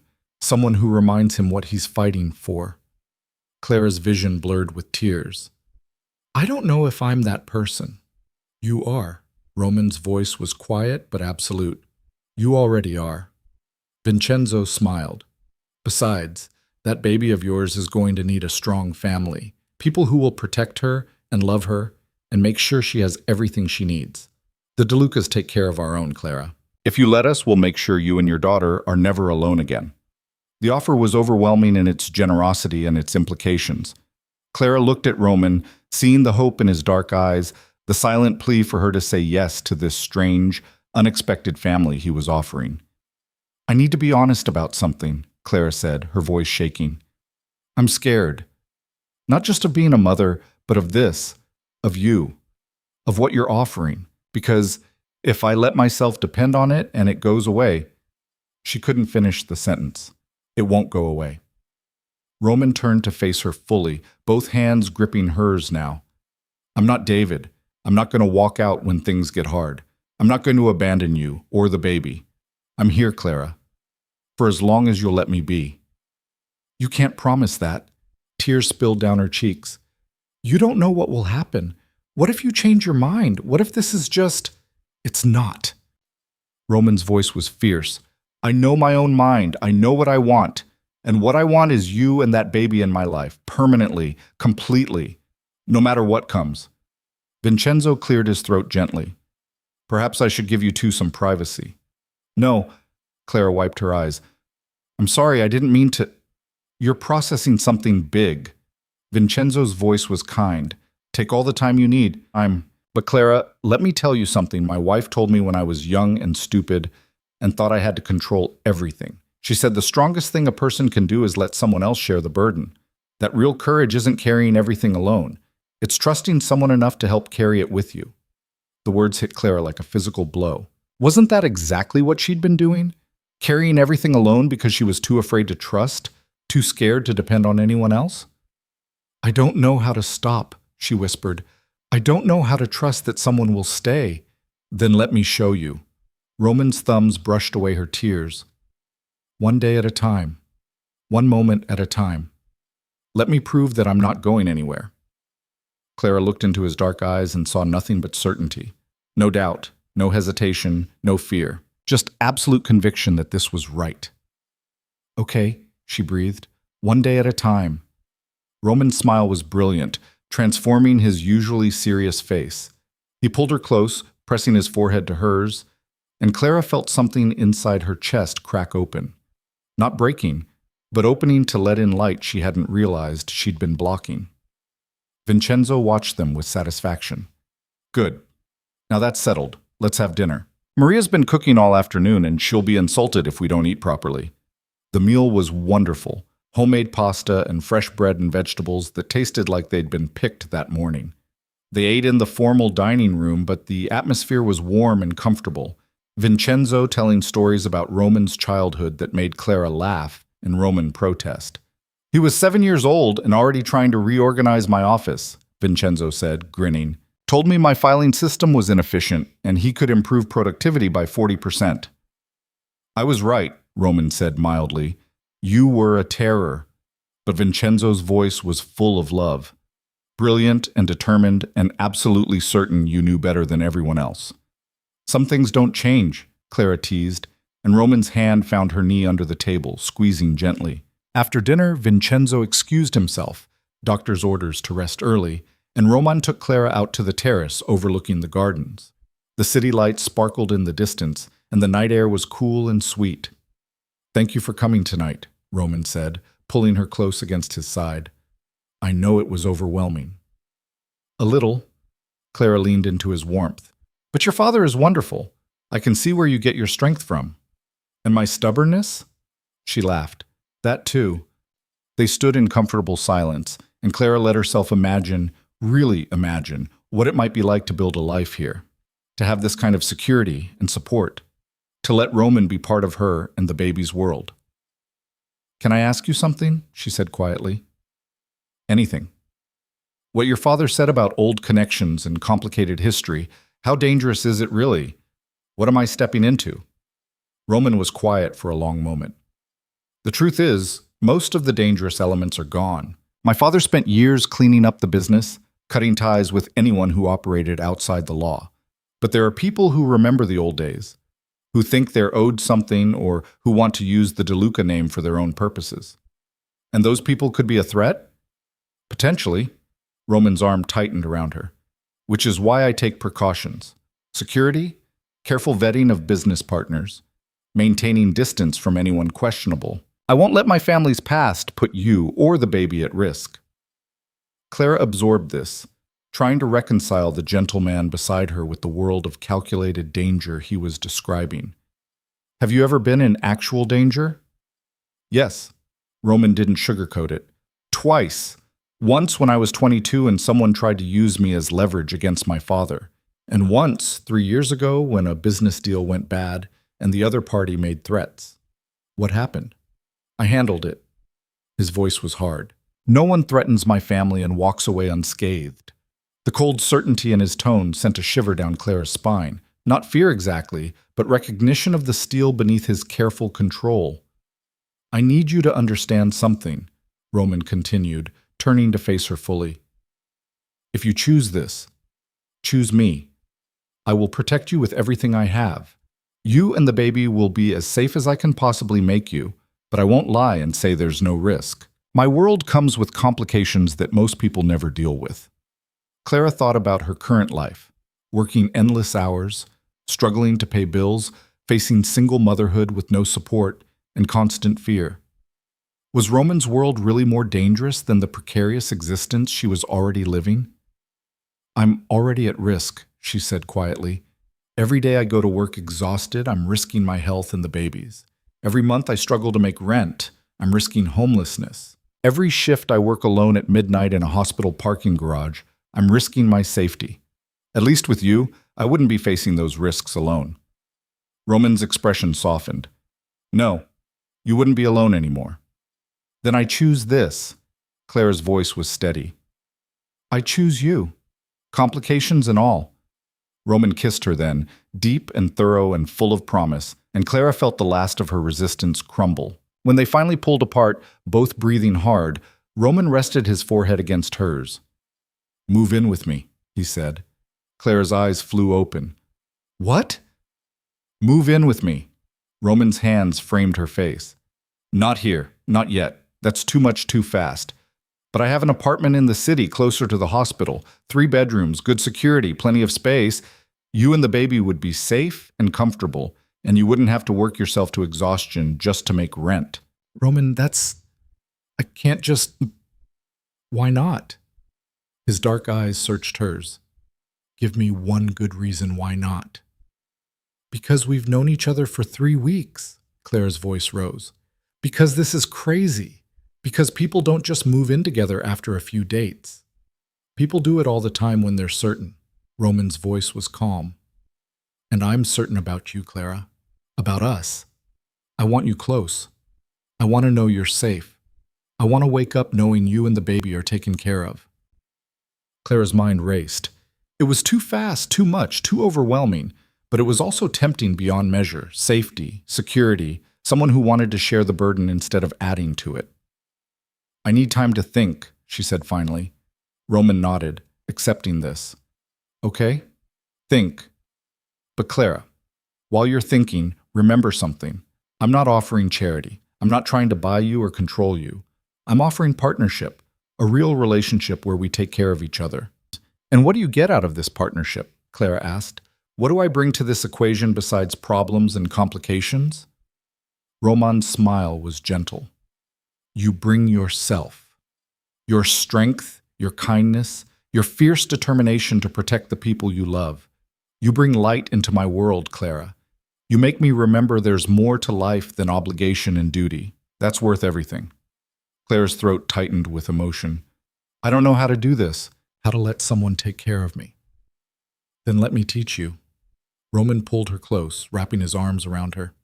One day at a time, remember? We'll figure it out together. They stood on the terrace for a long time, wrapped in each other's warmth, and Clara let herself imagine what it might be like to say yes. To step into this new life Roman was offering. To stop fighting alone. When Roman finally drove her home, Clara's mind was still spinning. He walked her to her door as always, but this time, when he kissed her goodnight, there was heat beneath the gentleness, a promise of more when she was ready. Think about it, he said against her lips. Really think about what we could build together.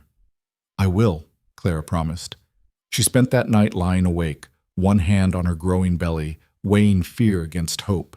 By morning, she still hadn't decided, but she knew she was closer to saying yes than no. At work the next day, Clara was assigned to help with Vincenzo's discharge. The older man was dressed and ready to go, looking stronger than he had in weeks. You're going to follow all of Dr. Morrison's instructions, right? Clara asked, reviewing his discharge papers. Light activity for 2 more weeks, cardiac rehab 3 times a week, medications exactly as prescribed? Yes, Nurse Bennett. Vincenzo's eyes twinkled. Though I'm hoping you'll come by to check on me personally. That's not really... As family, Vincenzo clarified. Not as my nurse. As the woman my son cares about. Clara's face heated. He told you about last night? He told me you're thinking about moving in together. Vincenzo's expression was approving. That's good. You belong together even if you're both too stubborn to see it yet. It's too fast, Clara protested weakly. Says who? Some arbitrary timeline that has nothing to do with your actual situation? Vincenzo shook his head. My wife and I were engaged after a week, married after a month. People said we were crazy, that it would never last. But we knew. When you know, you know. Roman appeared in the doorway, and Clara's breath caught at the sight of him, powerful and controlled, and focused entirely on her. "Ready to go home?" he asked his father, but his eyes were on Clara. More than ready. Vincenzo stood carefully, accepting the wheelchair that hospital policy required. "Though I'm going to miss having Clara around every day." "You'll see her plenty," Roman said, "if I have anything to say about it." The certainty in his voice made Clara's stomach flutter. She walked them down to the main entrance where Roman's car was waiting. As Vincenzo settled into the passenger seat, he caught Clara's hand. "Thank you," he said quietly, "for everything. For saving my life, for caring about my son, for being brave enough to take a chance on our family." "I haven't decided yet," Clara said. "You will." Vincenzo smiled. "And when you do, you'll realize this was always where you were meant to end up." Roman walked Clara back to the hospital entrance, his hand warm on her lower back. "I know you need time," he said. "But Clara, I want you to know something. Whatever you decide, I'm not going anywhere. If you need to keep your apartment and take this slower, we'll do that. If you want to move in tomorrow, we'll do that. The timeline doesn't matter. What matters is that we're building something real." Clara looked up at him, this complicated man who'd somehow seen past all her defenses to the terrified woman beneath. "Why me?" she whispered. "You could have anyone. Why choose someone with so many complications?" "Because you're real." Roman's hand cupped her face.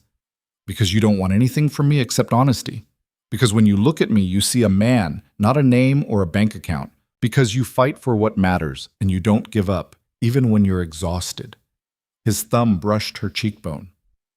"And because when I'm with you, I feel like I'm exactly where I'm supposed to be." Clara's eyes burned with tears. "I'm scared." "I know, but be scared with me instead of alone." Roman pressed a kiss to her forehead. "Think about it, really think, and when you're ready, tell me what you need." He left her standing at the entrance, her heart full and her mind racing with possibilities. That evening, Clara came home to find Jen waiting in the hallway, eyes wide with excitement. "Okay, spill," Jen demanded.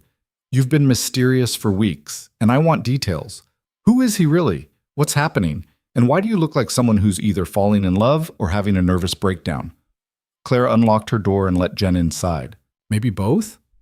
Over tea and the fancy cookies Roman had sent in his latest delivery, Clara told Jen everything: the restaurant meeting, the groceries, the way Roman had inserted himself into her life with such quiet determination, Vincenzo's illness and recovery, the dinner at the estate, and Roman's offer for her to move in. Jen listened without interrupting, her expression cycling through shock, concern, and cautious optimism. "So let me get this straight," she said finally. "Roman DeLuca, one of the wealthiest, most powerful men in the city, wants you to move into his apartment, be part of his life, and help raise your baby like it's his own?" Clara nodded.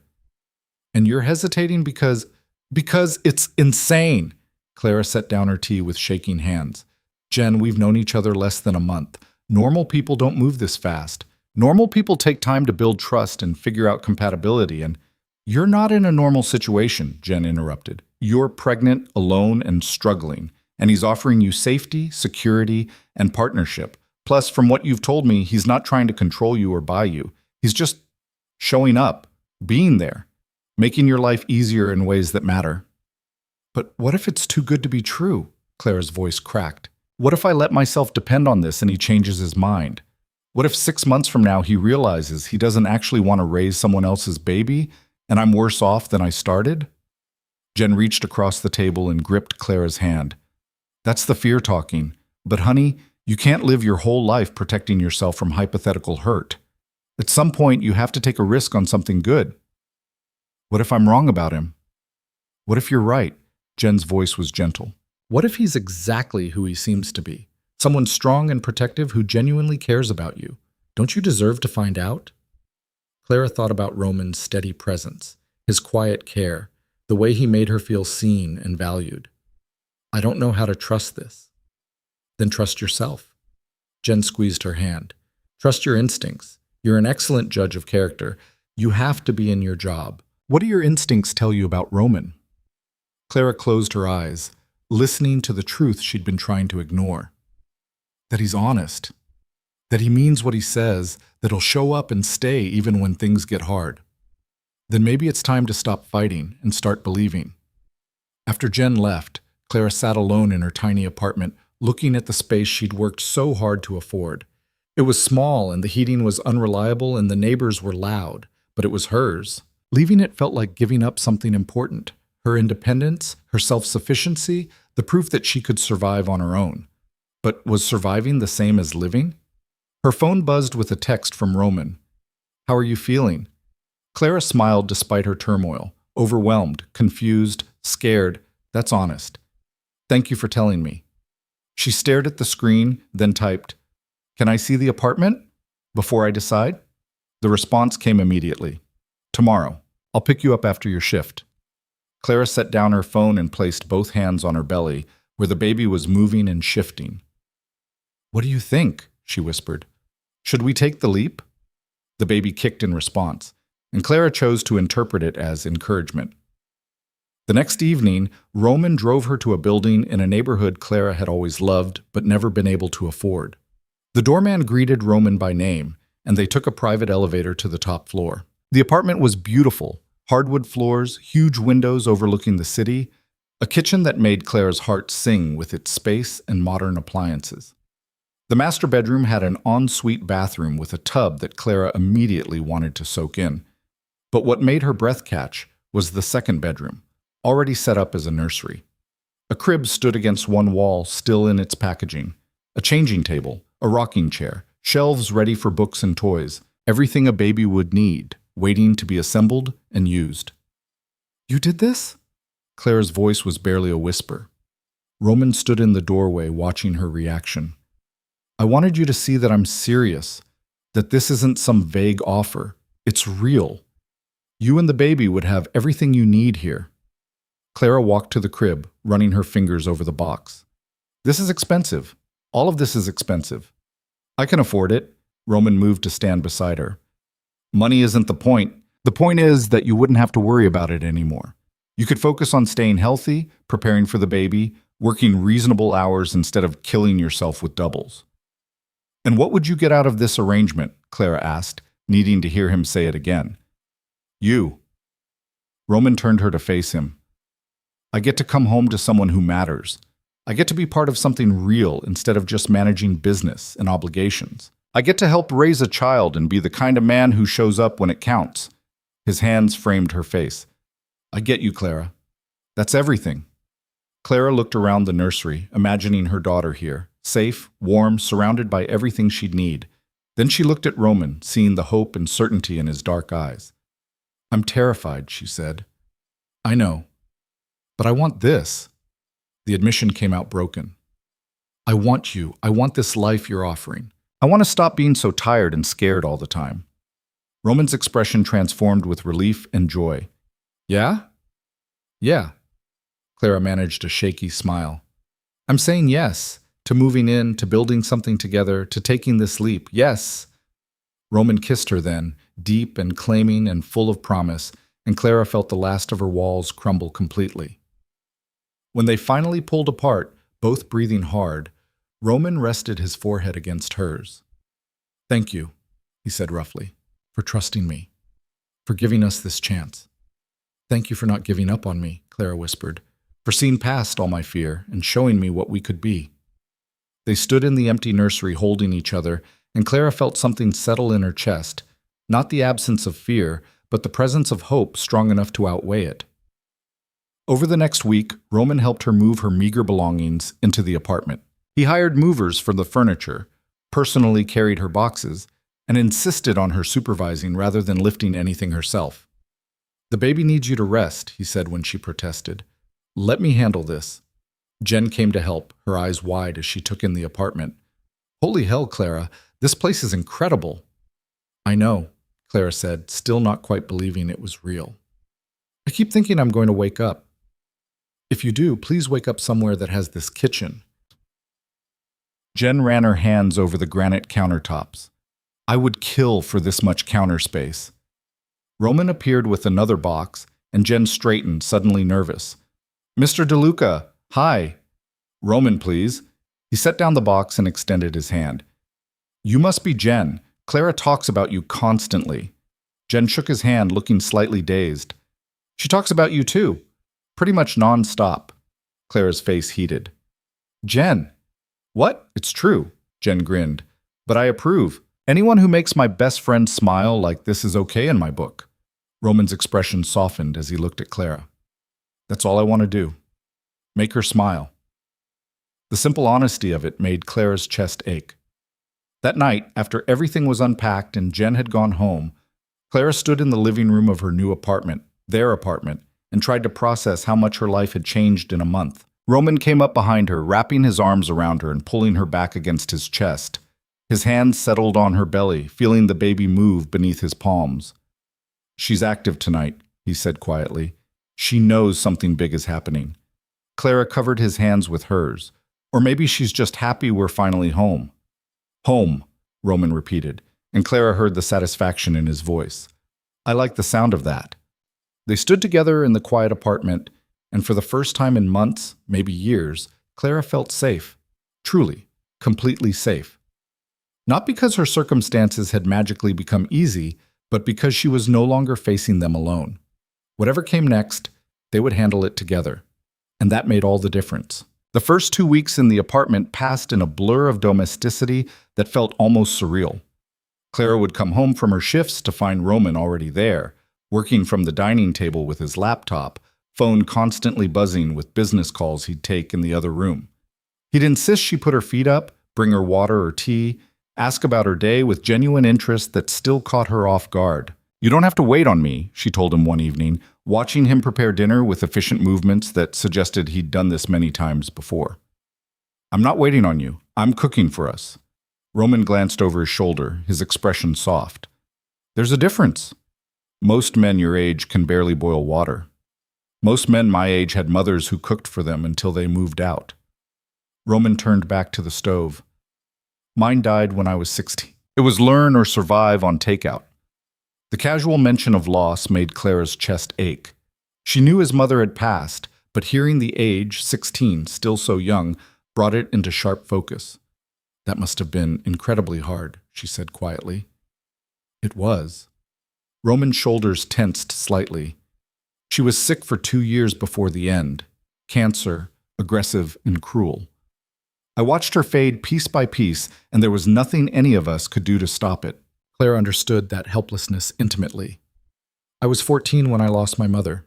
Same thing. Cancer that didn't respond to treatment. Roman turned off the stove and came to sit beside her, taking her hand. Then you know what it's like. Watching someone you love suffer and being powerless to help. I do. Clara's throat tightened. The nurses at her hospice, they were the ones who made it bearable, who helped us both navigate the impossible. That's why I became a nurse. To be that person for other families. You are that person.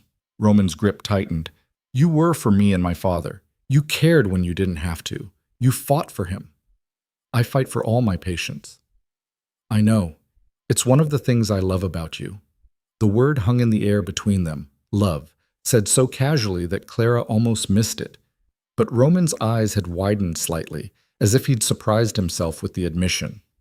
Roman, I know it's soon. His voice was rough. I know we're supposed to take things slow and be careful with words like that. But I'm not good at pretending, Clara. And the truth is I'm falling in love with you. Maybe I have been since that night in the restaurant when you looked at me like I was crazy for helping you pick up your purse. Clara's breath caught. Her heart hammered against her ribs, fear and hope tangling into something overwhelming. You don't have to say it back, Roman continued quickly. I'm not expecting that. I just need you to know where I stand. That this isn't casual for me, that when I think about the future, you're in it. Clara looked at this man who'd turned her life upside down in the best possible way, who'd seen her at her lowest and offered not pity but partnership, who made her feel valued and protected and less alone than she'd felt in years. I'm falling too, she whispered, and it terrifies me. Roman's expression softened. Why? Because what if this is a dream? What if I wake up and you're gone and I'm back to struggling alone? Her voice cracked. I've started depending on you, Roman, counting on you being here, and that scares me more than anything. Then let me prove I'm not going anywhere. Roman pulled her close, wrapping his arms around her. Every single day, let me show you that this is real, and I'm staying. Clara buried her face in his chest, breathing in his scent, letting herself believe just for a moment that maybe this could last. They stayed like that until the baby kicked hard enough to make them both laugh, breaking the emotional tension.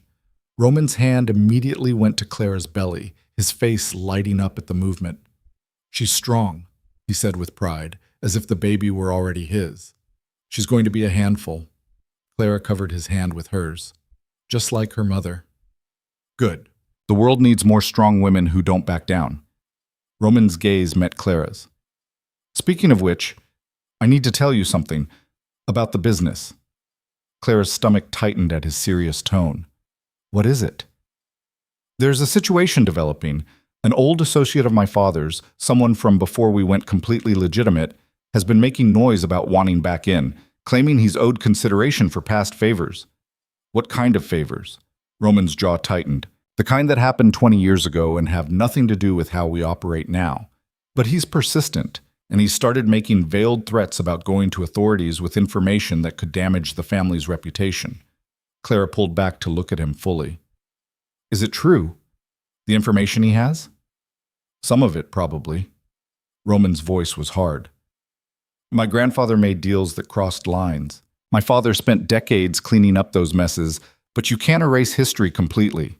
There are always traces." "What are you going to do?" "Handle it." Roman's expression was cold in a way Clara had never seen before. "Make it clear that threatening my family is a mistake he won't make twice."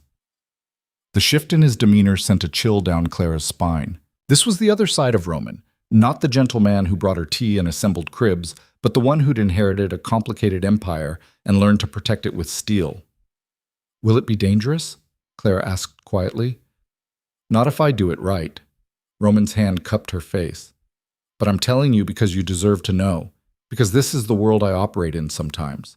Not violence or crime, but power plays and careful negotiations and making sure people understand that the De Luca family can't be pushed around." Clara thought about Vincenzo's warnings, about the complicated legacy Roman had inherited. "Will this person hurt you? Hurt us?" "No." Roman's voice was absolute. "I won't let anyone touch you or the baby. That's a line no one crosses." The possessive certainty in his tone should have been frightening. Instead, Clara felt oddly comforted by it. Roman would protect what was his, and she and the baby were his now. "When do you meet with him?" she asked. "Tomorrow night. It's why I wanted to tell you today, so you wouldn't worry if I'm late coming home." "Home." The word settled warm in Clara's chest. "Be careful," she said. Roman kissed her forehead. "Always. I have too much to come home to now." The next evening, Clara tried not to watch the clock as 7 p.m. became 8, then 9. Roman had texted once, "Meeting running long. Don't wait up," but nothing since. She tried to distract herself with a book, then television, then organizing the nursery for the third time. By 10 p.m., she was pacing. By 11, she was seriously considering calling him. At 11:30, she heard his key in the lock. Clara rushed to the door as Roman walked in, and her breath caught at the sight of him. His suit jacket was gone, his shirt was rumpled, and there was a dark bruise forming along his jaw. What happened? She reached for his face, but he caught her hand gently. "I'm fine. It looks worse than it is." "Roman, the meeting got heated. He took a swing. I blocked, but his ring caught my jaw." Roman's voice was matter-of-fact. "Security removed him from the building, and he won't be bothering us again." Clara's hands trembled as she examined the bruise more closely. It was swelling, dark purple spreading across his skin. "You need ice. Sit down."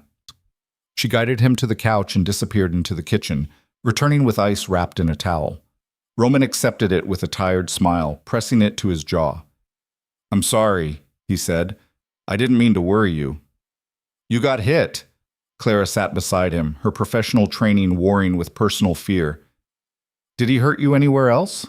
Any other injuries I should know about?" "Just my pride." Roman's smile was wry. "I'm out of practice at dodging punches." "This isn't funny." Clara's voice shook. "You could have been seriously hurt." "But I wasn't." Roman set down the ice and took her hands. "Clara, look at me. I'm fine. This is over. The threat is handled." "Until the next one." The words burst out before she could stop them. Until the next person from your father's past shows up wanting something. Until the next meeting that turns violent. How am I supposed to just accept that this is normal? Roman was quiet for a long moment, his dark eyes searching her face. You're right. This isn't normal for most people, but it's my reality sometimes. The weight of family history, the need to protect what's ours, the careful balance of power that keeps everyone safe. He squeezed her hands. I can't promise it will never happen again, but I can promise I'll always come home to you. Clara wanted to believe him, wanted to accept that occasional danger was just part of the package. But seeing him bruised and rumpled, knowing he'd been in an altercation that could have gone much worse, made everything feel too real. I'm scared, she whispered. I know. Roman pulled her close, careful of his bruised jaw. But we'll figure it out together, one crisis at a time. They sat in silence, Clara's head on his chest, listening to his steady heartbeat. Eventually, she insisted on examining the bruise properly, using her nursing skills to ensure there was no serious damage. Roman bore her ministrations with patient amusement, only wincing when she pressed too hard on a tender spot. You're lucky he just grazed you, she said, satisfied that nothing was broken or seriously injured. A few inches to the left, and he could have shattered your cheekbone. I'll be more careful next time. There shouldn't be a next time. Clara's voice was fierce. Promise me you'll have better security at these meetings, that you won't put yourself at risk like this again. Roman's expression softened. I promise. No more meetings without adequate protection. That night, Clara lay awake long after Roman had fallen asleep beside her, his breathing deep and even. She watched the city lights play across the ceiling and tried to reconcile the life she'd chosen with the reality of what it meant. Roman's world wasn't just wealth and comfort. It was complicated power dynamics and old debts and occasional violence. But it was also safety and partnership and someone who came home to her every night, bruised or not. She could handle complicated. She'd been handling impossible her whole life. The bruise faded over the next week, and life settled back into routine. Clara cut back her hours at the hospital, not because Roman demanded it, but because he'd quietly arranged with her supervisor for a more reasonable schedule that wouldn't exhaust her or risk the baby. She'd been furious at first, feeling like he'd overstepped, but he'd simply said, Your supervisor was worried about you too. I just gave her permission to act on that worry. It was hard to argue with that, especially when the new schedule meant she had energy to actually enjoy her evenings instead of collapsing into bed immediately after work. She was 6 months pregnant now, her belly unmistakably round, the baby's movements strong enough to wake her at night. Roman was fascinated by every kick, every flutter, his hand constantly seeking her stomach to feel the life growing inside. Have you thought about names? He asked one evening. His palm spread across her belly while they watched a movie. Clara had been avoiding the subject, still not quite sure how to navigate the complexity of Roman's involvement in her daughter's life. A few, but I haven't decided on anything. Can I make a suggestion? She tensed slightly. Okay. What about Elena, after my mother? Roman's voice was careful, offering rather than demanding. I know she's not my biological daughter, but if we're building a family together, I'd like her to be connected to mine, only if you're comfortable with it. Clara's throat tightened with emotion. The gesture was so generous, so full of trust and hope that she couldn't speak for a moment. Elena, she repeated, testing the name. Elena Bennett. Or Elena DeLuca. Roman's voice was quiet. Eventually, if you want that. Clara's breath caught. He was talking about marriage without actually asking, leaving the door open for her to walk through when she was ready.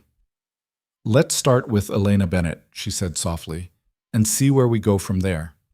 Roman smiled and kissed her temple. Elena it is. The name settled something in Clara's chest. Her daughter had an identity now, a connection to the family that was claiming her as their own. It felt right in a way she hadn't expected. 2 weeks later, Clara was alone in the apartment when everything changed.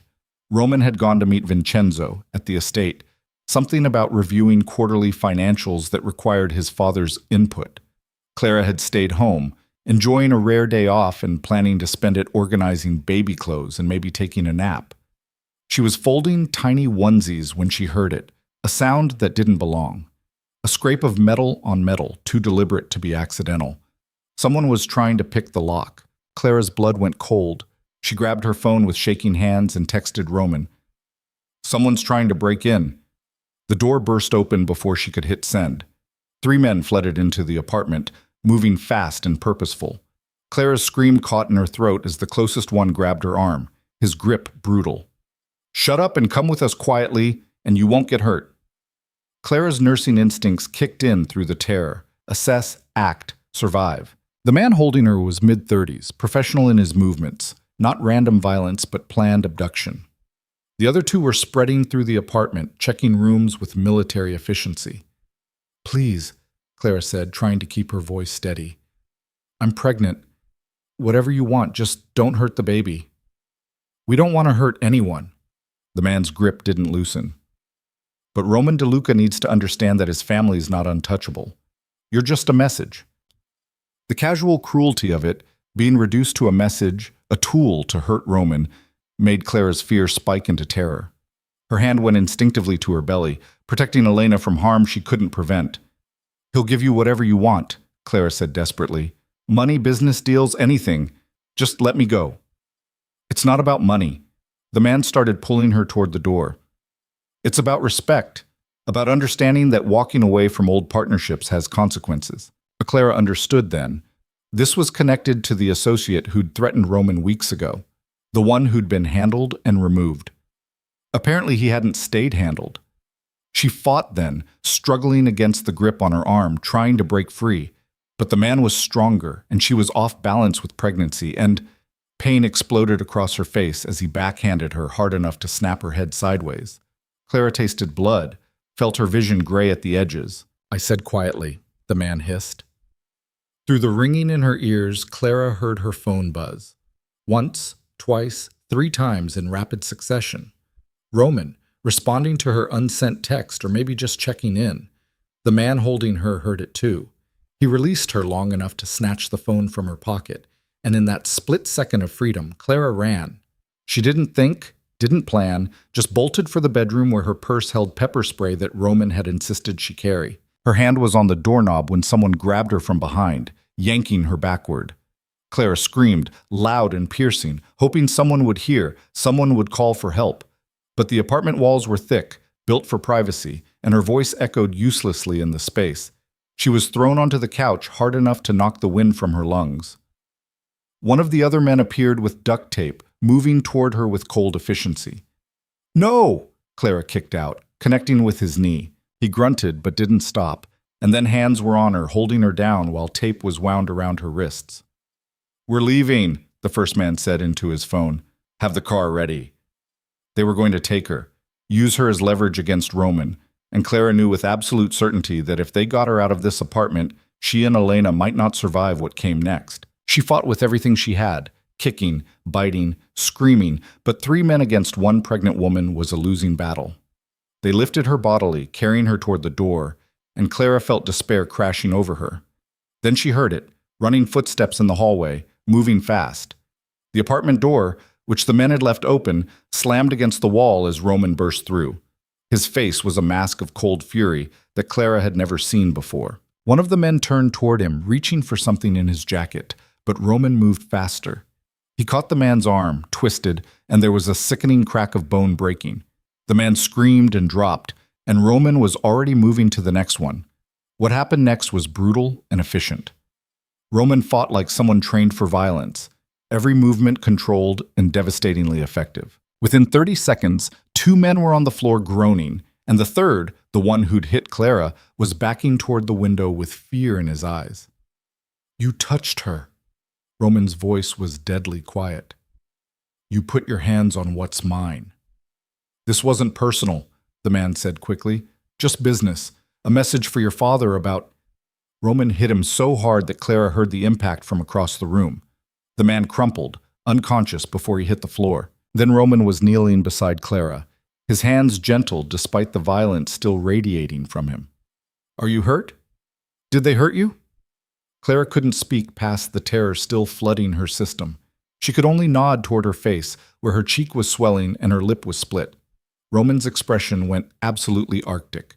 He stood, pulled out his phone, and made a call with cold precision. 3 men in my apartment. They assaulted Clara. I want them contained until the police arrive, and I want to know who sent them. A pause. Yes, All three are incapacitated. I made sure of that. He hung up and returned to Clara, carefully cutting the duct tape from her wrists. His hands were shaking, she realized. Beneath the controlled fury, he was terrified. I'm sorry, he said roughly. I'm so sorry. This should never have happened. You should have been safe here. Clara threw her arms around him, finally breaking down completely. She sobbed into his chest while Roman held her, whispering reassurances and promises of safety that she desperately wanted to believe. Security arrived first. Two men in suits who surveyed the scene with professional calm and began restraining the intruders. Then the police, then paramedics to check on Clara and the baby. The paramedic was gentle but thorough, checking Clara's vitals and using a portable monitor to verify the baby's heartbeat. Everything looks good, she said reassuringly. Strong heartbeat, no signs of distress, but you should follow up with your OB tomorrow just to be safe. Clara nodded numbly, still processing what had happened. The police took statements. Roman's account was calm and precise. He'd received a partial text from Clara, knew something was wrong, and arrived to find men assaulting his girlfriend. He'd defended her, used appropriate force, and called authorities immediately. The intruders were taken away in handcuffs, and the lead detective assured Roman they'd get to the bottom of who'd sent them. When everyone finally left, Roman locked the door and turned to Clara. Pack a bag. We're leaving. What? This apartment isn't safe anymore. They found it, got past security, got to you. Roman's voice was hard. We're going to the estate where there's proper protection until I can ensure this won't happen again. Clara wanted to argue, to insist they couldn't just run, but her face was throbbing and her hands were still shaking, and all she could think about was how close she'd come to losing everything. Okay, she whispered. Roman helped her pack essentials, his movements efficient despite the tension in his shoulders. Within 20 minutes, they were in his car heading toward the estate, a security vehicle following close behind. Vincenzo met them at the door, his face grave. I heard what happened. Are you all right, Clara? Physically, yes. Clara touched her swollen cheek. Emotionally, I'm not sure yet. Come inside. We'll keep you safe here. Vincenzo's voice was gentle, but when he looked at Roman, Clara saw something harder pass between them. We need to talk. Now. Roman settled Clara in a guest room with reassurances that he'd be back soon, then disappeared with his father. Clara sat on the edge of the bed, her mind replaying the attack over and over. She'd been so naive, thinking that Roman's world was manageable, that occasional danger was acceptable, that love could overcome the reality of who he was and what he represented. But someone had broken into her home, had grabbed her, hit her, threatened her unborn child. And it had happened because of Roman, because of his family, because she'd chosen to be part of this complicated world. Clara placed both hands on her belly, feeling Elena move beneath her palms. I'm sorry, she whispered. I'm so sorry I put you in danger. When Roman returned an hour later, his expression was grim. Tell me the truth, Clara said before he could speak. All of it. Who sent them and why and what you're going to do about it. Roman sat beside her, taking her hand carefully. It was connected to the associate I dealt with last month. Apparently having him removed wasn't enough. He hired people to send a message, to prove that walking away from old partnerships has consequences. And now? Now he'll face actual consequences. Roman's voice was cold. He orchestrated an attack on a pregnant woman. The police have enough to charge him, and my lawyers will make sure he spends years in prison for it. That's not enough. Clara pulled her hand away. This can't keep happening, Roman. I can't live in fear that every time you handle a threat, someone will retaliate by coming after me. They won't. Not after this. Roman's jaw was tight. I'm making it clear to everyone in my world that you and Elena are untouchable, that harming you means facing me at my worst. No one will risk that. You can't guarantee that. I can, and I will. Roman's voice was fierce. Clara, I know you're scared. I'm scared too. But running from this won't keep you safer. It'll just leave you without protection. Clara looked at him, seeing the determination in his dark eyes, the absolute certainty that he could protect her if she'd just let him.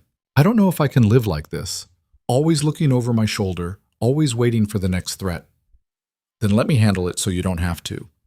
Roman cupped her face gently, careful of the bruise. Stay here at the estate where security is tight. Let me deal with the people who think they can use you against me. Give me time to make this right." Clara wanted to say yes, wanted to believe he could fix this, make the world safe again. But her face was throbbing and her hands were still shaking, and every time she closed her eyes, she saw those men flooding through the door. "I need time to think," she said finally. Roman's expression fell, but he nodded. "Okay, take all the time you need. But Clara, please don't shut me out. Don't make decisions based on fear without talking to me first." "I won't," she promised, even though part of her was already calculating what it would take to disappear, to take Elena somewhere safe and normal and far away from this dangerous world. That night, lying alone in the guest room with security posted outside her door, Clara cried until she had no tears left. She'd been so close to happiness, to building something real with Roman, to giving Elena the family and stability she deserved. But the cost of that happiness was too high if it meant constant danger. Her phone buzzed with a text from Roman, whose bedroom was on the other side of the estate. "I love you.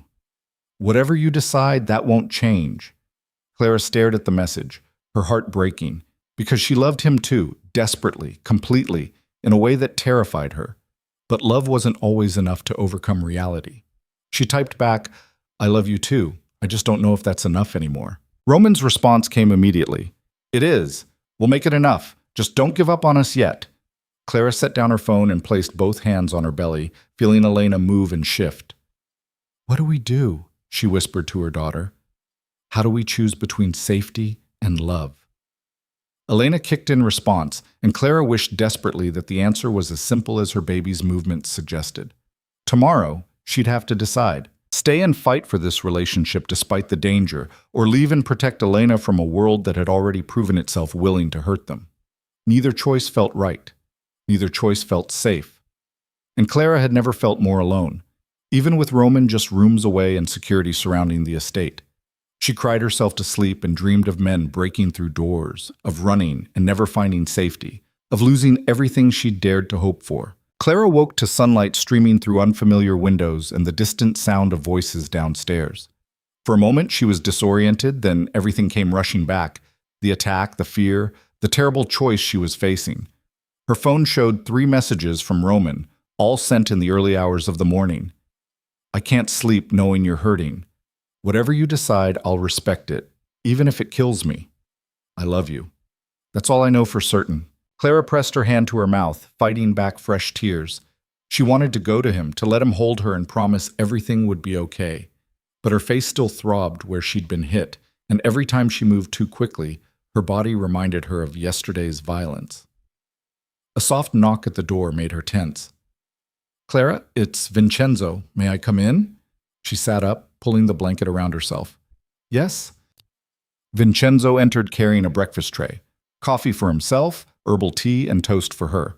His movements were careful, still recovering from his own surgery, but his eyes were sharp and assessing. "How are you feeling?" he asked, setting the tray on the bedside table. "Physically? Sore? Emotionally?" Clara touched her swollen cheek. "Lost." Vincenzo settled into the chair beside the bed with a quiet sigh. "My son is downstairs making phone calls and terrorizing anyone who might have information about yesterday's attack. He hasn't slept, hasn't eaten, and looks like he's ready to burn the city down if it means keeping you safe." "I know," Claire's voice cracked. "That's part of the problem.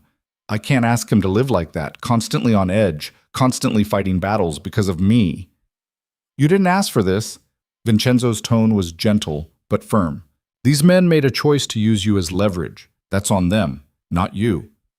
But it happened because of Roman, because I'm with him." Clara met Vincenzo's gaze. "How do I justify staying when it puts Elena at risk? What kind of mother chooses a relationship over her child's safety?" Vincenzo was quiet for a long moment, studying her with those dark eyes that saw too much. "Can I tell you a story?" Clara nodded. "When my wife was pregnant with Roman, we had a situation. A business associate who felt cheated tried to intimidate us by making threats against her. Nothing physical, just phone calls and letters, but it was enough to terrify her." Vincenzo's expression grew distant with memory. "She told me she was leaving, taking our unborn son somewhere safe, somewhere far away from my world. Said she couldn't raise a child in constant fear. What did you do?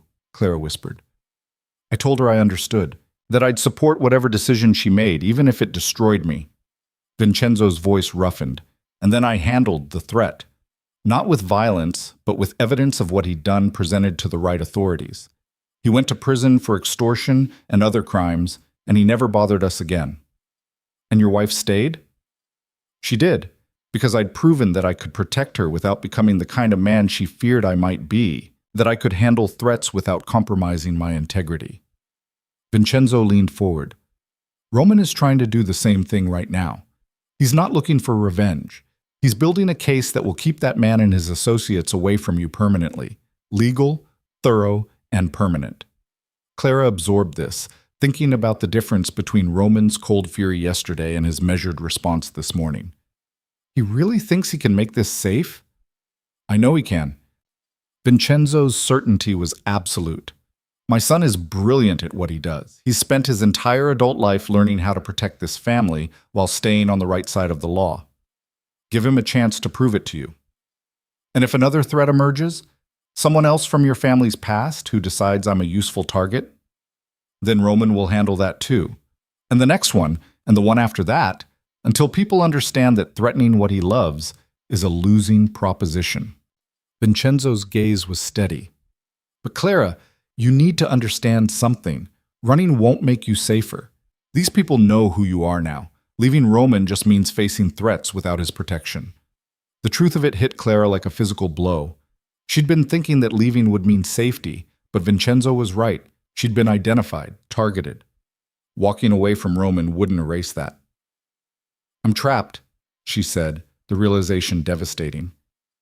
No. Vincenzo's voice was firm. You're protected. There's a difference.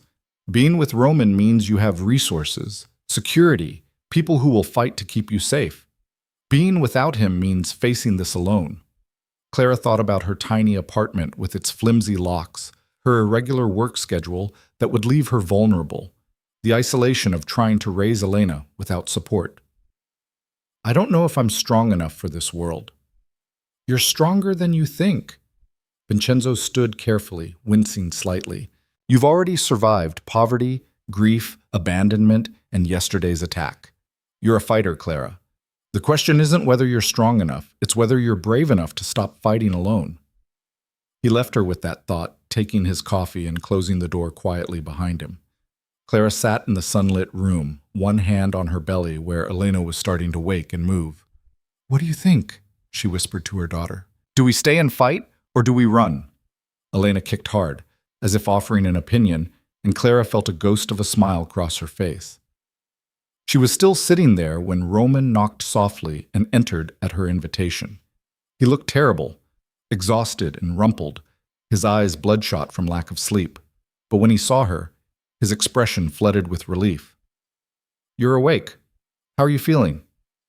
Like I got hit by a truck, Clara gestured to her face. Literally. Roman crossed the room and knelt beside the bed, his hands gentle as they examined her bruised cheek. I'm so sorry. This should never have happened. Your father told me what you're doing, building a legal case. Yes. Roman's jaw was tight. The police have enough evidence to charge Marcus Vitelli, that's the associate who orchestrated this, with conspiracy to commit kidnapping, assault, and making terroristic threats. My lawyers are also pursuing civil charges that will bankrupt him even if he somehow avoids prison. He won't be able to hire anyone to threaten you again. And his associates? The men who actually broke in? Already charged, already talking to reduce their sentences.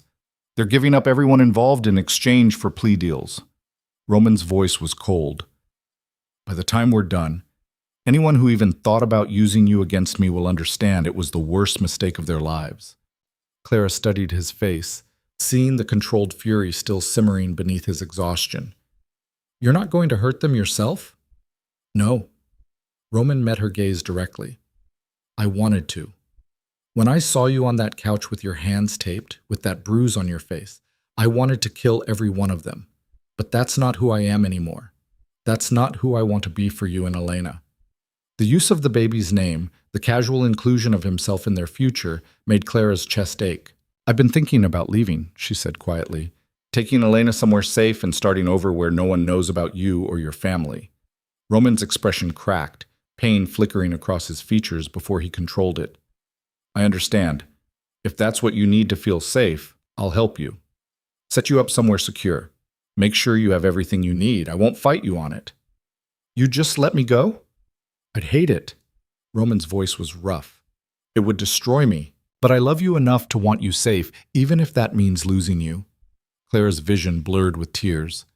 Your father pointed out that leaving doesn't actually make me safer, that I'm already a known target. He's right. Roman's hands found hers, gripping carefully. But I can protect you better here, with my resources and security. I can make sure no one gets close enough to hurt you again. By keeping me locked up in this estate forever? No. Roman's voice was fierce. By making it clear to everyone in my world that you're untouchable. By building legitimate businesses that don't attract dangerous attention. By being smart and careful and ruthless when necessary to keep my family safe. Your family, Claire repeated softly. You keep saying that, but Elena isn't yours, not biologically. Roman's expression softened. She's mine in every way that matters. From the moment I saw that ultrasound photo, from the first time I felt her kick, from every conversation we've had about her future, she's been mine. And if you'll let me, I want to make that official. Clara's breath caught. What are you saying? Roman released her hands and reached into his pocket, pulling out a small velvet box. When he opened it, Clara saw a ring, simple, elegant, with a diamond that caught the morning light. I was going to wait, Roman said quietly. Do this properly, romantically, without the shadow of yesterday's violence hanging over us. But I can't wait anymore, Clara. I need you to know that I'm all in, completely, permanently, forever. He shifted to one knee beside the bed, still holding the box. Marry me, not because of the attack or because you're trapped, but because I love you, because I want to build a life with you and Elena, because I want to be the man you come home to, the father Elena deserves, the partner who shares every burden and every joy. His voice roughened with emotion. Marry me, and let me spend the rest of my life proving you made the right choice. Clara couldn't breathe past the overwhelming surge of emotion. This man, this complicated, intense, protective man who'd turned her world upside down, was offering her everything she'd been afraid to want. I'm terrified, she whispered. I know. So am I. Roman's dark eyes held hers. But I'd rather be terrified together than safe and alone. Say yes, Clara. Choose us. Choose this family we're building. Clara looked at the ring, then at Roman's face, then down at her belly where Elena was moving and shifting.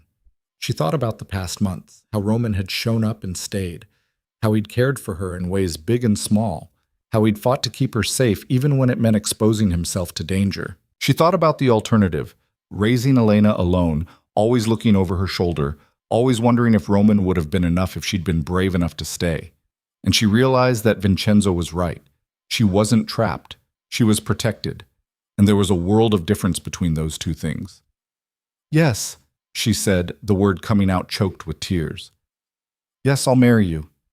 Roman's expression transformed, relief and joy and love flooding his features. He slipped the ring onto her finger with shaking hands, then pulled her close, careful of her bruised face and pregnant belly. Thank you, he said roughly against her hair. Thank you for trusting me, for giving us this chance. Clara held him tight, feeling something fundamental settle in her chest. This was right. Terrifying and complicated and probably insane, but right. I love you, she whispered, even though you're bossy and overprotective and you make me eat vegetables. Roman laughed, the sound breaking with emotion.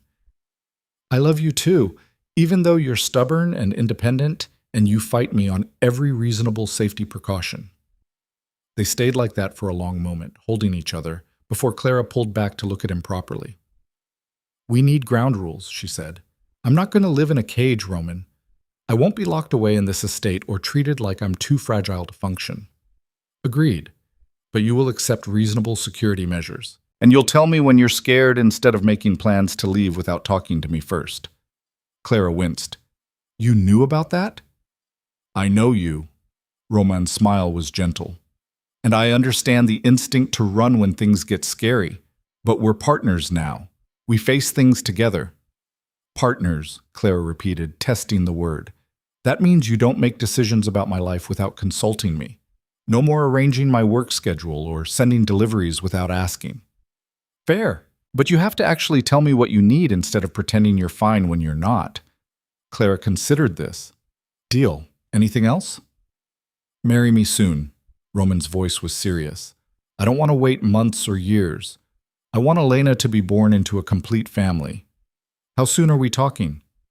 Next month. Small ceremony, just family and close friends. Nothing elaborate, just us making it official.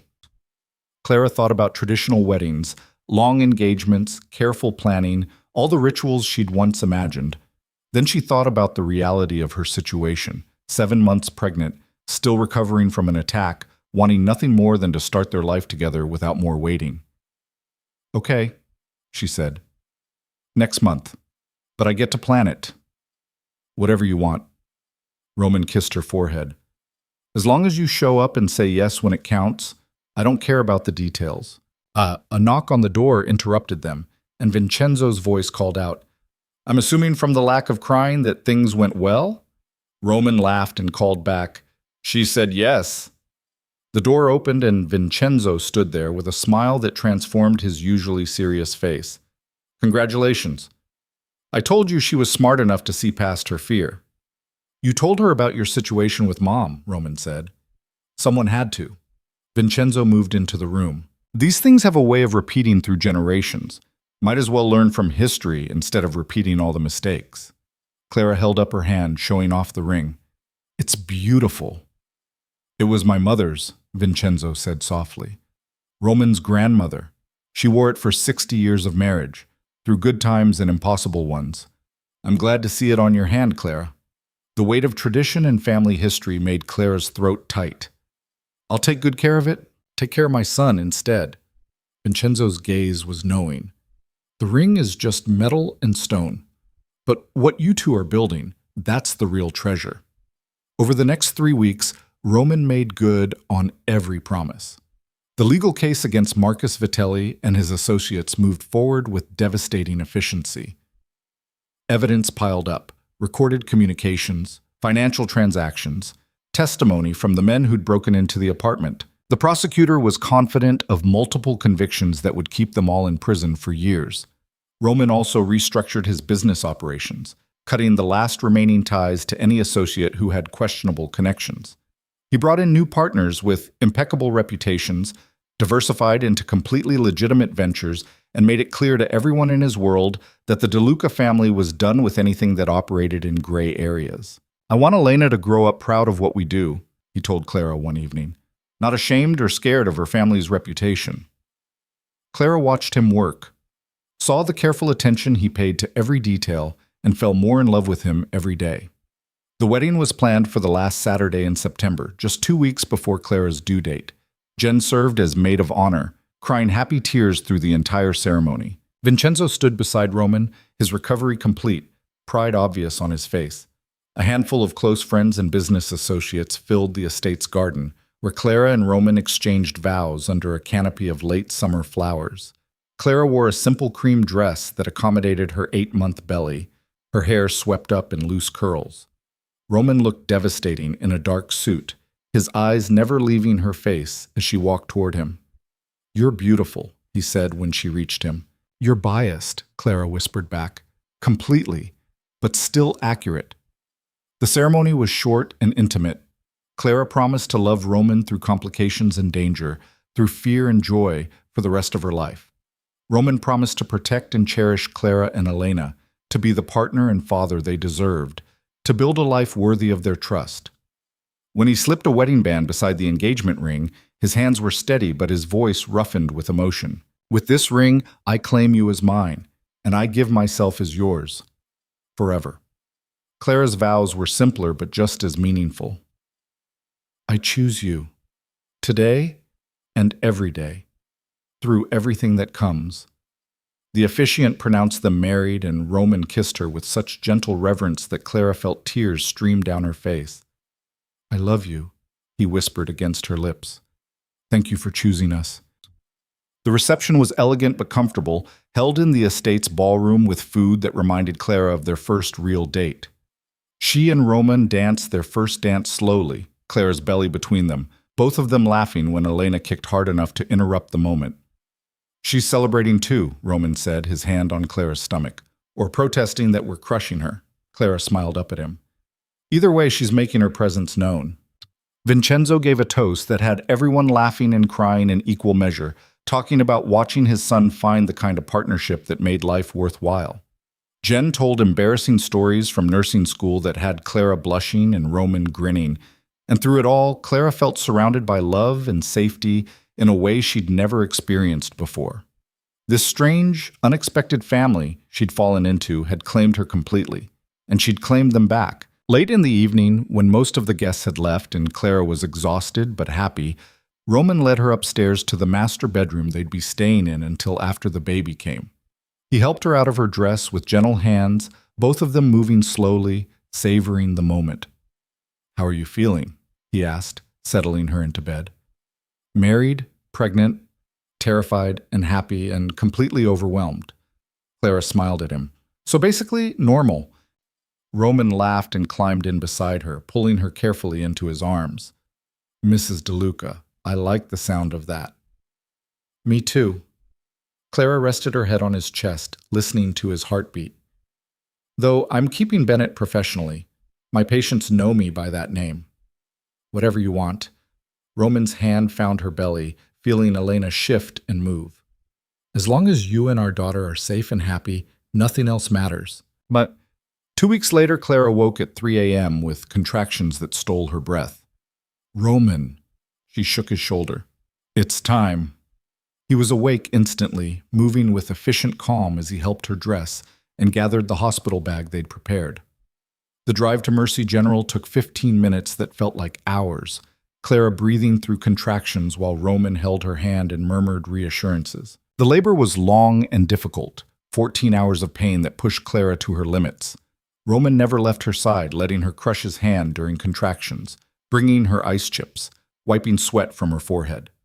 When the pain got too intense and Clara cried that she couldn't do it anymore, Roman held her face between his hands and told her she was the strongest person he'd ever known, that she could do anything, that their daughter was almost here. Vincenzo arrived halfway through, pacing the waiting room with Jen, both of them anxiously awaiting news. At 5:47 p.m., after one final agonizing push, Elena Rose DeLuca came into the world screaming her displeasure at the sudden cold and brightness. "She's perfect," the doctor said, placing the baby on Clara's chest. "Absolutely perfect."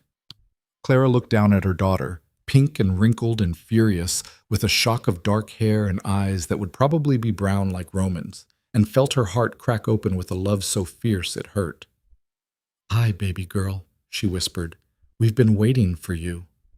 Roman stood beside the bed, one hand on Clara's shoulder, tears streaming openly down his face as he looked at the tiny life they'd brought into the world. "She's beautiful," he said roughly. "Just like her mother." Elena's crying settled into quiet snuffles as she found Clara's breast, instinct taking over. The delivery room went quiet except for the soft sounds of the baby nursing, and Clara felt Roman's hand tighten on her shoulder. "You did it," he said. "You were amazing." Clara looked up at him through her own tears. "We did it. Together." A nurse came to check Elena's vitals, pronounced her healthy and strong, and wrapped her in a soft blanket before handing her to Roman. He accepted the baby with reverent care, cradling her against his chest like she was made of glass. "Hi, Elena," he said softly. "I'm your dad. I've been waiting to meet you for months now." The simple claim, "I'm your dad," made Clara's throat tight. There was no hesitation, no qualifier about biology or legal relationships, just absolute certainty that this baby was his daughter in every way that mattered. Elena's tiny hand wrapped around Roman's finger, holding tight, and he let out a sound that was half laugh, half sob. "She's got a good grip," he said, looking at Clara with wonder. "She's going to be strong." "Like her father," Clara said. Vincenzo and Jen were allowed in shortly after, both of them crying at the sight of the baby. Vincenzo held his granddaughter with the careful expertise of someone who'd done this before, tears streaming down his face as he welcomed Elena to the family. "You're going to have an amazing life," he told the baby. "You're loved already by so many people. And your parents, they're going to give you everything, protect you from everything. You're the luckiest little girl in the world." Jen held Elena next, cooing over her tiny features and perfect fingers. "She's beautiful, Clara, absolutely beautiful. And she has no idea how hard her mama fought to get here." That night, after the visitors had left and Elena was sleeping in the bassinet beside Clara's hospital bed, Roman settled carefully on the edge of the mattress. Clara was exhausted, her body aching from labor, but she'd never felt more complete. "Thank you," Roman said quietly. "For what?" "For trusting me. For staying when you were scared. For letting me be part of this." He gestured to Elena, to the hospital room, to the life they'd built together. "I know it wasn't easy. I know you had to be brave in ways that shouldn't have been necessary." Clara reached for his hand. "You made it worth it. Every scary moment, every difficult choice, you made it worth it by showing up and staying and being exactly who you promised you'd be." "I'm going to keep showing up." Roman's grip tightened. "Every day, for the rest of our lives. I'm going to be the father Elena deserves and the husband you need. I'm going to protect you both from everything I can and help you face what I can't prevent. That's my promise." "I know." Clara smiled, exhaustion pulling at her. "You've already proven it 1,000 times over." They sat in comfortable silence, watching Elena sleep, until Clara's eyes grew too heavy to keep open. Roman kissed her forehead and settled into the chair beside her bed, keeping watch over his family while they rested. 3 days later, they brought Elena home to the estate, where a fully equipped nursery waited.